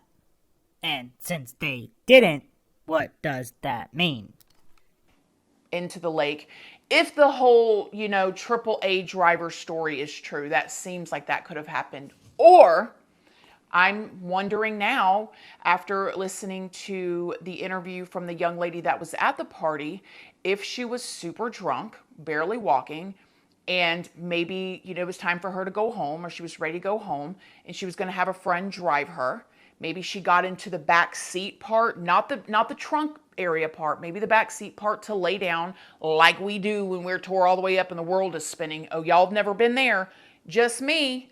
It's like a roller coaster ride, honey, laying in your bed. It is not fun. Maybe she got back there, laid down. Maybe this other person that was driving her was not familiar with the roads like Kiely was, because even Kiely's grandpa said she was very, very familiar with those roads. And maybe this person took the wrong turn, drove into the lake, and they were able to get out of one of those windows, and she wasn't, okay? And maybe with her being in the back seat, with the car dipping down and flipping, maybe that's how her body ended up in that back hatch part. But for her to get from the driver's seat to the back hatch seems like a bit of a stretch. That's a good point. That's a good point. So if water is found in her lungs when the autopsy report comes out, if they ever do actually release it, I mean, she is a minor, and I do think that they can not release it some way, somehow. So this is actually from before the release, and there is no water in the lungs, so that's curious. That's what I'm going to think happened. When we say accident, I do think that that would be an accident. But if it was an accident like that, where somebody else was driving, it still should come forward. It should not be brushed under the rug. But I can also see why, if there is a person that did do that, why they haven't come forward, because they could get in really big trouble.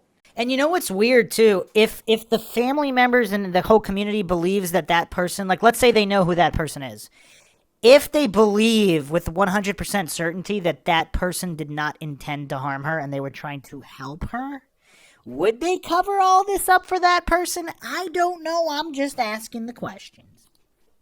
And possibly go to prison. What do you guys think? Do you guys think that it's possible that she drove in there by herself? It is possible. I mean, I don't know everything. I just find it hard to believe with everything that we know, and the fact that nobody's seen her get in her car and drive. And the fact that so many of these kids are so quiet. It's just all too weird, and there's too many coinkydinks for me. Actually, we have to go over one more video. This is MINDSHOCK. We're exhaustive and comprehensive. Christina Randall also had one other video, and also showing the interviews with so-called friends. Let's take a look at them. Anyways, before they actually searched for Kiely in the water, they stopped at a Walmart, okay? And when they stopped at a Walmart, a man came up to them that was like a fan of them or watched them on YouTube, and he is a AAA driver.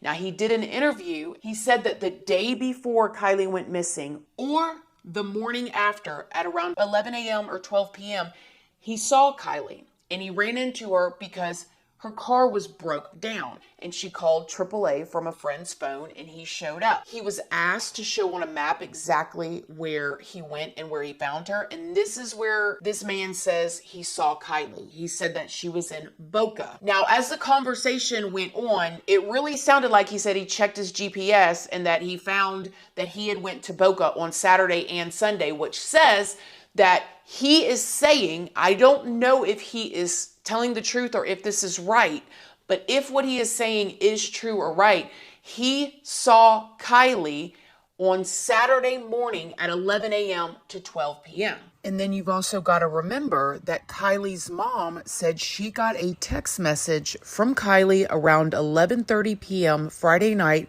saying that she would be home in just 45 minutes. Then at 12:30, her phone goes dead. But now we have this AAA tow truck driver saying that he saw her in Boca at 11 a.m. to 12 p.m. the next day on Saturday morning. Which means she never drove home like she told her mom she would be home in 45 minutes, and she was in Boca with a guy. Now, this AAA driver starts describing what he saw when he was interacting with Kiely. He said that she called from her friend's phone, who happened to be a guy there with her, because her phone was dead. She had a phone on her at the time. She did state that her phone was dead. Her phone. And so she used whatever guy, whoever this was, she used his phone. So some theories are that this driver, technician, whatever guy, if he had something to do with what happened, or if he was even the guy with her, he made up that story to explain away possible fingerprints or DNA of his being found in the vehicle by claiming that he helped with the vehicle and the seatbelt, etc., etc. Is that a viable theory? I don't know. Would he randomly go up to them at a Walmart? I mean, I don't know. Just going over different theories. So that's how she did get in contact. Who was asking this was the guy that she was with right there too? Or? On the opposite side of the car. So he could hear the conversation as well? Every single time the guy would come over to us, she would go on to the other side, and it was just like a back and forth, like a tag team. Better to say, like one person would come over, she wouldn't stay near him, and then it would go vice versa. For the people that think this guy's lying, I mean, maybe he is. If he is, he would have to be a sociopathic psychopath based on my observations here. He's looking these guys dead in the eye. He's not shifting, averting eye contact, being any kind of sketchy or deceptive. So, again, just my opinion, but in my opinion here, if he's lying, and he is some kind of serial killer or whatever, yeah, he's very good at it. Either that or he's not lying. Now, if he's not lying, that still doesn't mean he saw her. He could have seen someone who looks like her, but again, you would think that could be verified, but who knows? Or if we were at the front of the car going about the battery and talking about the battery, he was always on one side, she was on the other. They were never close to each other. It was uncomfortable. Yeah, because that screams awkwardness and someone being uncomfortable. And when in that scenario, if he was there with her, anybody else around? There was people far back here, yes, but not near her, no. I did notice that, like, she was very hesitant and very skeptical on everything that was going on. She was asking me really weird questions, like in the sense of, how do you put on your seatbelt correctly? And like, okay, and she asked me to show her on how to connect it to like her actual belt. After that, she was stating on how she was there all night and she couldn't get her vehicle started due to the fact that now we both realized it was in neutral. She was wearing a sweatshirt, so it looked like she has been there for quite a while. There was a guy there that was with her at time being. He was wearing a black San Francisco flat top ball cap facing forwards. Brown hair that's sticking out just a little bit on the sides. It was kind of like they were both kind of at unease is what it looked like for me, like as if either they had a crazy night or a crazy day or there's something going on I couldn't know, and at the time I didn't realize what was going on. But other than that, he was I mean, a thinner built guy is the best way I could put it, with a bro tank, and it was a white bro tank. He had some freckles on his face, like, or maybe it was like acne or whatnot, but it was on both sides of his face. The other thing that's kind of clear, this guy, he clearly remembers some details and not other details, which is interesting. Again, that's more consistent with telling the truth. Now, after that description, people online are going wild because it seems like this tow truck driver described Kiely's ex-boyfriend, Jagger, to a T. And I'm about to show y'all. But before we get into any more of this video, I just want to let y'all know that I do not know these people. Please go and do your own research, form your own opinions, but do not show hate to anybody anywhere. I am not a professional. I'm just putting the pieces of the puzzle of very, very public information together for you guys to go and decide on your own what you think. That was with her at time being. He was wearing a black San Francisco flat top ball cap facing forwards. Brown hair that's sticking out just a little bit on the sides. Right, so we're going to go off on a theory here. Wow, so they actually have video of this guy wearing the exact same hat with the same hairstyle described. That's interesting. Now, if this guy is just some kind of sociopathic troll, I mean, there is a third option, right? If he wasn't responsible in any way, and he is lying still, is he just a troll who's kind of sociopathic, and he intentionally described the guy with Kiely, or someone who looks like Kiely, who happens to be Jag? I mean, this is kind of crazy. This is kind of crazy. So mind y'all, this is not fact. I don't know these people. Please do not show hate to anybody. Please just go and do your own research, form your own opinion. But after talking with one of my really good friends tonight, who is super into true crime, just like all of us are, she came up with a really good theory that dang near had me screaming. Okay, so I'm going to share it with y'all, so hear me out. What if when this AAA driver got called, or this tow truck driver got called, and he went to Boca and pulled up on Kiely's car and saw Kiely and this other guy? What if that wasn't Kiely? What if it was one of her friends that looked like her? Because she does have a friend or two that looks a lot like her. And what if the reason why the girl and the guy that was there talking to this tow truck driver was so nervous and they were switching sides on the vehicle because they did not want this tow truck driver to go to the back of the vehicle because Kiely's body could have been back there, right? And the reason why the car was in neutral, because if you guys just remember and you can go and play it back, he said that they were saying they couldn't get the car started, but they found out there was nothing wrong with the car. They just had the car in neutral. They were at that Boca River, or that Boca Lake, getting ready to push the car into that lake because they were all partying at the other one. But they got the car in neutral and they couldn't get the car started. So this guy comes and gets the car started. And at this point, now these two kids, or these two young people, they have to take this vehicle to another lake now. Because if they put this vehicle in this lake, now they've got somebody that has seen them. Wow. That's a mind shock. That is actually an excellent theory if these people aren't lying. That's a good point on what... That is actually a really great theory that actually checks just about all the boxes. Again, this is mind shock. I am not claiming anything is true or untrue, but this particular theory, even if it's completely untrue, it does seem to account for a certain amount of variables. And that's when they end up taking the vehicle back to the other lake. And it makes me wonder who all sent those text messages. Did that text message that Kiely sent her mom ever even come from Kiely? Did it maybe come from somebody else? Maybe they took her phone, turned it off, and threw it in that lake. Then they figured they would drive her car over to the other lake at Boca, put the car in neutral, push it in, and then for some reason they couldn't get it in. Maybe they were messed up. Maybe something happened. I don't know. And I know that it's very far-fetched, and I know that it's a lot to put on a bunch of unknown people.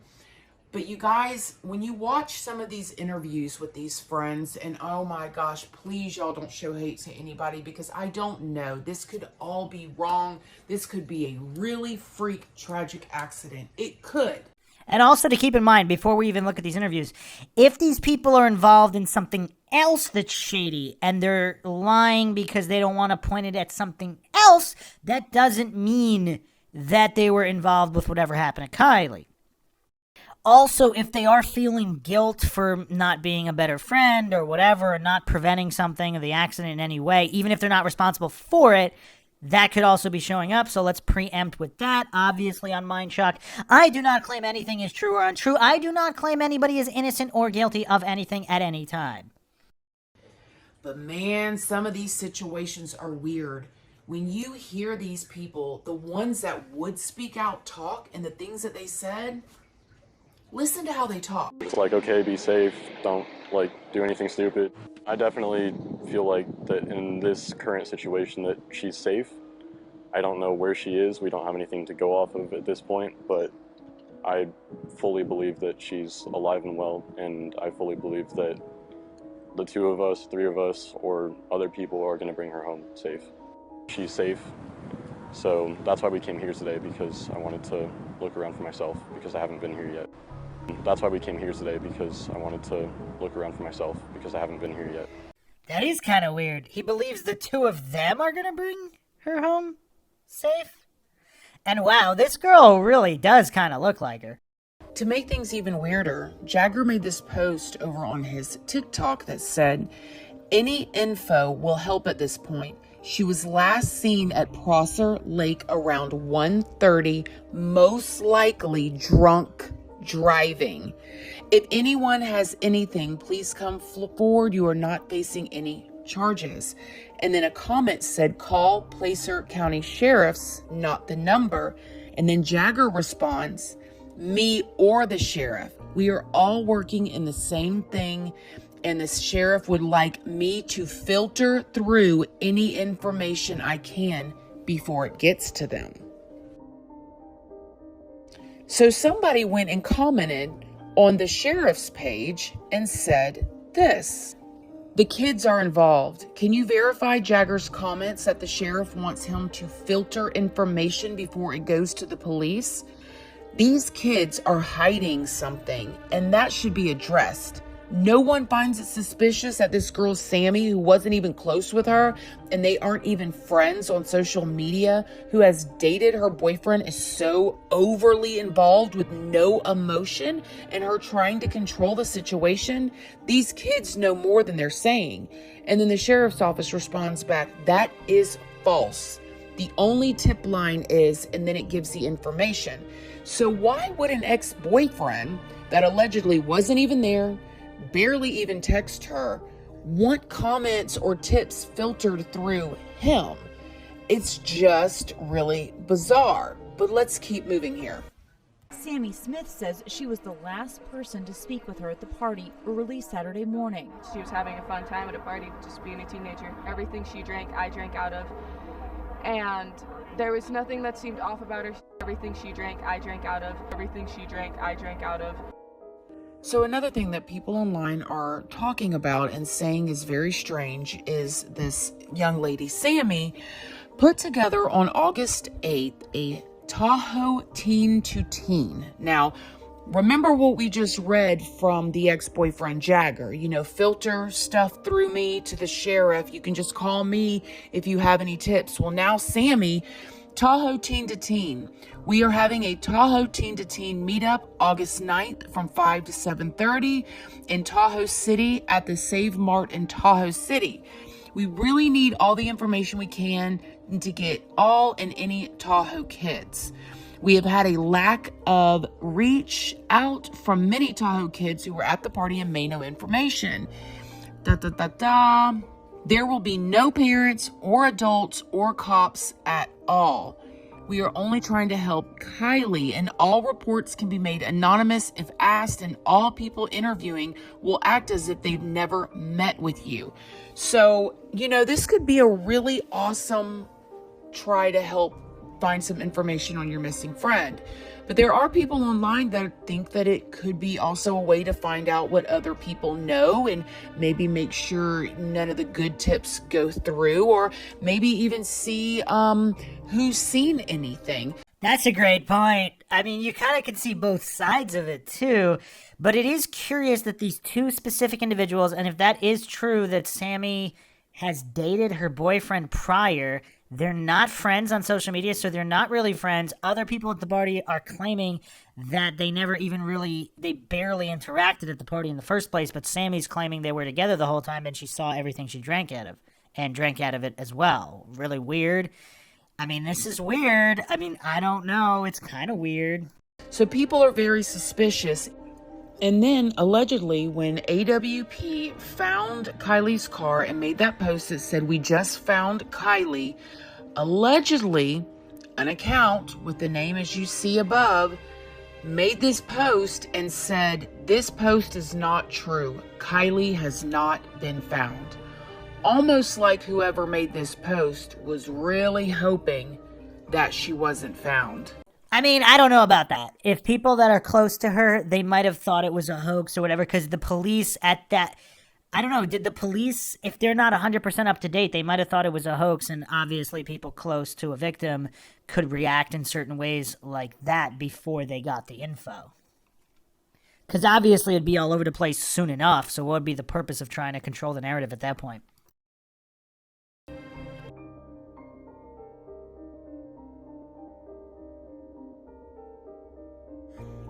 I do think it's also important to mention that over on Jagger's Instagram, he basically said that Kiely never called roadside assistance and that he lives 4 hours away, so he's not really worried about what other people are thinking and saying.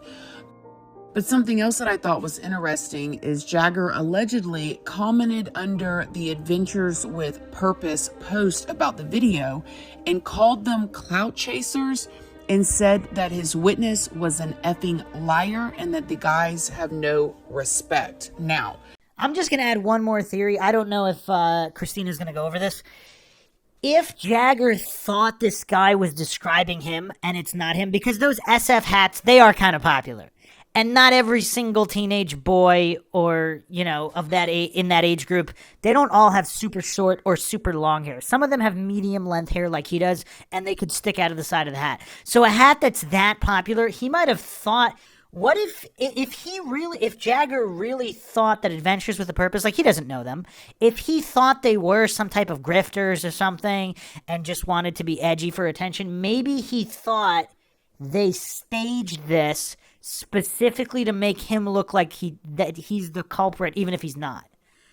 Because, I don't know his intelligence level. It doesn't seem to be extremely high. If it were high, you would think this guy wouldn't want to bring attention to himself by posting all of these expletives that he posted, right? Again, but it could go either way, obviously. I'm just saying, if he is 100% innocent, you could see how he maybe could react with this kind of intensity and aggressiveness if he thought they were intentionally trying to frame him if he is innocent. I don't know nothing about clout chasing for AWP. They've got 2.5 million subscribers. They're doing pretty good. I really doubt they're clout chasing off of this situation with Kiely Rodni. And I definitely believe that AWP has good intentions and they're trying to help. However, your witness is a liar. Now, this part is still debatable. The guy that is the tow truck driver or the roadside assistance, we don't know if what he is saying is accurate just yet. But hopefully we will find out. And I hope we get to see what that dash cam footage shows. Y'all, it is 11 o'clock at night and I'm still going at it. But hear me out here. So I want y'all to take another look at Kiely's car. And remember, her body was found all the way in the back. Not the back seat, but that little hatchback, trunkish type of part. And now I want you to take a look at what the back seat looks like in a 2013 Honda CR-V. I cannot see how that body got back there unless it was put back there before. You guys, things are just not adding up. You've got 300 teenagers and up out at a party, and nobody knew what happened to her. On the other hand, let me just interject with this, because regardless of how dumb you are, if you're staging this, why would you not put her body in the front if this is just a straight staging? The other theory about her maybe going to sleep in the back seat and possibly somehow the car flipping from the back seat to the trunk area is a little bit more plausible than the front seat or the driver's seat all the way to the back trunk area. That seems like a slightly more plausible theory to me. Now, is it possible? Here's another theory. I might call this the McGuire theory. Let's say there was an overdose, either intentional or not. She's dead or dying, passed out, whatever. So these people, whoever's responsible, whether it's Sammy, Jagger, whatever, or other people, as of yet unnamed or otherwise, they put her in the back seat sleeping, and they get another person to say, oh, can you drive her? And that other person doesn't know that they either spiked her drink or there was some kind of an accident and that she's dead or dying. So they don't know. That way there's a layer of protection there for the people that are responsible. And the people that are responsible, if it was truly accidental and they did not wish to harm her, they think they're being smart. I guess that is kind of being smarter if they're trying to get away with it, to try to get someone else, a third party, to drive her who has nothing to do with or has no knowledge of anything prior. I'm going to call that the McGuire theory for now. It still doesn't explain everything, though. Okay, you've got friends who, a lot of her friends said that she was such a good girl, she would never drink and drive, she da-da-da-da, now online saying that, oh, she was probably drunk driving, oh, she probably did this, oh, it's just so bizarre. Somebody knows something, okay? Somebody's seen something.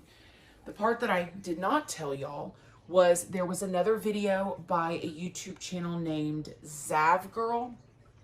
And she did an interview with Jared, and I will leave that video linked down below as well, from AWP. And he said that they have got so much more footage of that interview with that guy and the interview with the tow truck driver, that's who we're talking about here. He had a dash cam, and the whole thing was filmed, but it's been locked under investigation, okay? And when Jared from AWP was asked if they thought it was foul play, he said, I don't even know for sure if it was with Kiely, but does he give you more of a description to where you guys know who it might be? It's, I mean, I think that everybody's already speculating, in any additional information that I would provide. So, I have to be careful in what it is that we do say and what we put out there for certain reasons. So, we put out what we can at this moment in time, and like I said, we will put out a lot more later on if it goes down into that direction that law enforcement take it. So from everything that you've seen in your experience, if you had to guess, I mean, would you guess that there was foul play involved in this one? You had to guess. I'm just going, I'll say this, I would not have put that in our title if we thought it was nothing more than an accident. It's open for, interpretation, speculation at this point. There's an entire other theory that it would blow your mind if I even told you based upon additional. Whoa. Even just going with let's see, without giving away too much, and without me saying anything really. If you think about the two people that are moving around the vehicle, there could be more to that story. And somebody knows something. A lot of people know something. Now, I don't know how true this is, and y'all can let me know down below, but people have been emailing me and DMing me and telling me that one of these kids, well, they're 18 and up, okay, the ones that we've been talking about, but one of these people that are really close to Kiely that's involved in all this has a family in law enforcement. I hope this ain't no cover up. It's some weird stuff going on, okay? And it ain't allegedly, you know, and y'all know. I sure hope it ain't no cover up, man. Because it ain't looking good. Something's not right. It's not right. It's very bizarre that they told AWP there is no need for you to search that lake. We have searched it up and down and sideways. And allegedly, according to AWP, an anonymous, you know, division called them in to help. I wonder if somebody really did call in to help, but if they did, it sure wasn't the locals, I don't think. Okay, it may have been somebody from outside. Well, hold on a second. Or it was a local who knew there was funny business going on with law enforcement. So he called them in because he didn't trust that law enforcement was truly doing everything they could to find her, or there was suspicion of a cover-up immediately, which is why they were called in. That seems to be the most plausible at this point for me. But they told them, you do not need to search that lake because we've already searched it, and that car was right there. 10 feet down in one spot because of the way the vehicle was and the way it was upside down and tilted. It was 14 feet down in one spot and 10 feet down in another spot. 10 feet down right off of the bank. Gotta admit it's weird, y'all. And I really hope this is a freak accident, and I really hope none of these people are involved. And I just hope that everybody can get some closure. All right, let's go to Reddit for our final theory rundown on the Kiely Rodni subreddit. This was posted by Daft Craft many months ago now. I'm following the case from afar. My biggest source of information has been Reddit. I have not been to Facebook or any other social media except when there are links or screenshots of those sites. I have read a couple of news outlet stories and have seen some sheriff statements. I am not privy to anything law enforcement is holding back. Having said that, this is where I'm at. The Kiely had an accident, and I know what you did last summer theories look less likely. After a week of numerous and thorough searches by both law enforcement, including water and air, and volunteers with an emphasis, I hope, on those places such as boat ramps where a car could go directly into the water without disturbing dirt or vegetation, and those places a car got off the road and down into a heavily wooded ravine, I don't think Kiely had an accident. People keep commenting on how it happens all the time, and they can cite a case where someone vanishes near a lake, for example, and 20 years later their body is found right where they were last seen. But those aren't typical. They are the exception. They stand out in people's minds because they are unusual. And also, even in those cases, what percentage of those cases were they actually met with foul play and the body returned to where it was searched? We have no idea, because if that hasn't been uncovered, it hasn't been uncovered. More typical are the cases where someone driving a vehicle disappears and is soon after discovered off the road in the brush or river because either law enforcement narrowed down their search until they got to the location or because a citizen notices something and reports it. As for the idea that her acquaintance Sammy is giving contradictory statements and is therefore involved in some kind of cover-up conspiracy is really stretching it in my opinion. First of all, Sammy is probably feeling a lot of guilt things went down the way she recounts them by letting her, in quotations, friend fend for herself when she was too drunk to safely drive. I put friends in quotes because as far as I can tell, they were just casual acquaintances who don't follow one another on social media. Her guilt may be driving her to insert herself into the case, but on the other hand, why would it be doing that if they weren't even that good friends? Like, if they were good friends, you can understand that. If they didn't really know each other, would that drive her? I mean, I don't know. Her guilt may be driving her to insert herself into the case as being part of the generation that gets in front of cameras if there's an opportunity. For her, the opportunity is that she interacted with the missing girl on the night of the party and may be the last person to notice her alive. Let's not discount the fact that Sammy's parents are investigators. One is an attorney and one is a PI. And she may think she actually can contribute to the investigation. People attacking Sammy reminds me of two cases. You know, the other thing weird is, though, would her attorney parent, would they advise her to not speak at all? I mean, I don't know. People attacking Sammy reminds me of two cases. The Delphi murders of Libby and Abby were almost 6 years after the fact. Some people are still attacking Libby's sister Kelsey for some contradictory and confusing statements she may have made. And the case of Alexis Sharkey, who went missing, and when her friends acted out on social media, they became suspicious to many people until Alexis's husband killed himself when they were trying to arrest him for murder. I think it's very valid to examine Sammy's account of charging phones in Kiely's car. But I think if there's anything to that, i.e. there were other suspicious people with them, then law enforcement is on it. Law enforcement would have gotten every detail out of Sammy. The few things that, well, that's also a presupposition. I mean, yes, law enforcement can probably get most things out of most teens, but on the other hand, they also get a whole lot of false confessions out of teens.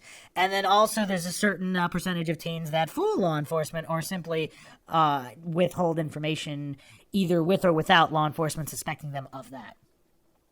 The few things that do stand out is Sammy's characterization of Kiely as wasted and declaring that they shared drinks and she wasn't wasted. Of course, we don't know just how wasted Sammy was and how that could affect her recall. Is it possible someone drugged Kiely without Sammy knowing about it? Of course. Again, I think if Sammy knew she had been drugged, then law enforcement knows about that too. Another thing is that Sammy is said to have referred to Kiely in the past tense as if she knows she is dead. Yeah, that's a curiosity as well because this was all before the body was found. Again, this could be Sammy caught up in the investigation by now, which is heading in that direction, and the idea that Sammy and others are conspiring to cover up an OD or an accidental death just stretches credulity to me. Appeal to incredulity, logical fallacy. Why would a group of people conspire to lie unless Kylie's death is all their fault, and I don't see that? Well, there could be a million different reasons because they might not think others would believe them that it was their fault, and also they don't want to be forever known as the people that were involved with this accidental overdose. I mean, that's an easy one. Not that they're guilty or they did any of this, but the reason why is, I mean, this poster seems pretty silly, but whatever. At the very least, someone would come clean and point the finger elsewhere. He gave her drugs, she put in a drink, etc. And again, not necessarily. Okay, that leaves the abduction theory. Law enforcement is still collecting information and conducting interviews, and I am not sure why the adults in the area would be telling their kids not to cooperate with law enforcement, as has been reported, unless they have reasons for not wanting law enforcement snooping around their lives, pot growers, whatever, or they are just antithetical to law enforcement government, or they're involved. This original poster is actually kind of silly, but the key to the whole thing seems to be when Kylie's car pulled out of the lot. At least one person who was camping nearby said there was a mass exodus of cars right around 12:30, about the time Kylie's phone went dead. See, yeah, I can't write this off. I just can't do it. 12:30 to me does not seem early enough in the evening for a party on a weekend with teens of, I mean, I just can't, it's just, I don't know. Again, unless we have controls. In that area, do parties typically end at 12:30 with mass exoduses? If true, if that really is common, then okay. But if that's not common, this one would stand out. And the fact that it would be coincidental, that's a tough one. This is interesting, but again, if something bad happened that made hundreds of people leave suddenly, then some of the people would have gone straight to law enforcement, especially in a scenario in which local kids saw older out-of-town males do something. Again, what if they weren't out-of-towners and they were their friends and family? Maybe they'd go straight to their parents and then to law enforcement. Again, I don't know everything law enforcement knows. Another person who attended the party claims that Kylie's car was near his when he went to bed around 12:30. I think someone can correct me, and was gone at 4 a.m. when he woke up. I mean, that doesn't really give us much. Another rumor I saw in a screenshot was a reference to some twins, and it was said in a way that made it sound as everyone in town knows the twins saw Kiely leaving with someone. It wasn't clear if she was leaving in her car, another car, or walking around the party site into the woods, for example. You put all this together, and it seems as if Kiely may have been too impaired to drive, and she could have decided to catch some sleep in her car, or she may have asked for help, or could have been approached by someone offering to help her. Reports of Kiely being impaired do make it sound as if she was slipped something. I am sure law enforcement is finding out if anything else was if anyone else was unknowingly drugged at the party, if she was approached by someone offering her help, and her defenses would have been almost totally down. It could have been the person who drugged her and watched her, or someone who just started watching her because she's young and attractive and wasted. Alternatively, someone aware of her state could have waited until she fell asleep in her car, until the party site was fairly quiet with other people sleeping, and could have slipped into her car and driven out. The old-time locals that kept reminiscing about how safe these parties were 30 years ago didn't have social media to contend with. From what I can tell, this party was promoted far and wide from Sacramento to Las Vegas? Whoa, that opens the door to some nefarious activity. So if this really was some deviant criminal scumbag and he targeted her, then tried to drive the vehicle away with her in the trunk, got into the... But again, it still doesn't explain law enforcement connections if he was an out-of-towner. Yeah, that's tough. Part of the reason for that could have been to get older people to bring booze and weed and maybe other drugs, and one or more of those people could be the bad actors, and maybe they are the local bad actors. To me, that means Kiely's car is either in a garage or barn or other structure somewhere, maybe deep in the woods, or it will eventually show up in the parking lot in one of the larger cities such as Vegas or Reno or Sacramento. Law enforcement asking if anyone has seen her necklaces certainly make it appear that law enforcement is thinking along those lines, an abduction of some kind in which the perp or perps also stole from Kiely. So here's the thing. So this was before she was found and her car was found. Now that her car has been found in an area specifically and explicitly searched, and a supposed cover-up regarding the search, does that bring light to lessening the possibility that it was an out-of-towner? Also, other commenters here are stating the mother has stated it was not normal for her to let her battery die, so she would have connected the charger immediately. The original poster did have an interesting follow-up post here regarding Occam's razor, which, again, I haven't heard anybody invoke it properly as related to true crime as of yet. Maybe one day somebody would. This is actually the first time, but it's against someone else invoking Occam's razor. Wouldn't Occam's razor... So, NKRCH posted... I'm more an Occam's razor type thinking, so for me, I think she took off in no fit state and had an accident. So the original poster here responded, wouldn't Occam's razor outcome means that her vehicle is located in the first day or two of heavy-duty searching? That is true. Occam's razor would be Kiely getting behind the wheel, driving onto the boat ramp or going off the road and ending up in the water, and her car being found shortly thereafter. It seems to me that when you have cases where someone disappears and it seems as if they must be nearby and bodies of water are searched and nothing found, and then years later a person and car are found nearby by a fisherman, then it's already not a case of Occam's razor. And that's a very good point there, because if it was an Occam's razor situation, and there was none of these other variables, which Occam's razor does not promote the ignoring of anomalies, coincidences, and mountains of evidence like a lot of goofs think. So that's what we have here for now. I mean, this is definitely a puzzling one. I can see why it's been requested on MindShock so many times. Because no matter how you look at it, it's fishy. I mean, it's just fishy. It's weird. It's weird. Regardless of what happened, it's weird. It's a non-normal situation. And coupled with all of these variables and all of this information that it seems like all the evidence is there to solve this. Regarding when exactly the vehicle went into the water. And what else is going on with this technician guy with the dash cam and all these other individuals. So, yeah, I mean, there we have it. As there is more information, I will be doing follow-up episodes. So hope everybody found another edition of MindShock True Crime interesting and informative. If you want to help support the podcast, you can donate to our PayPal or become a YouTube member right here on YouTube. Make sure to subscribe, like, and share Twitter, Facebook, Reddit, Patreon. Questions, comments, theories, thoughts, suggestions, rebuttals, debunkings of any kind, leave them in the comment section. This is Bruce McGuire signing off. Catch you guys next time.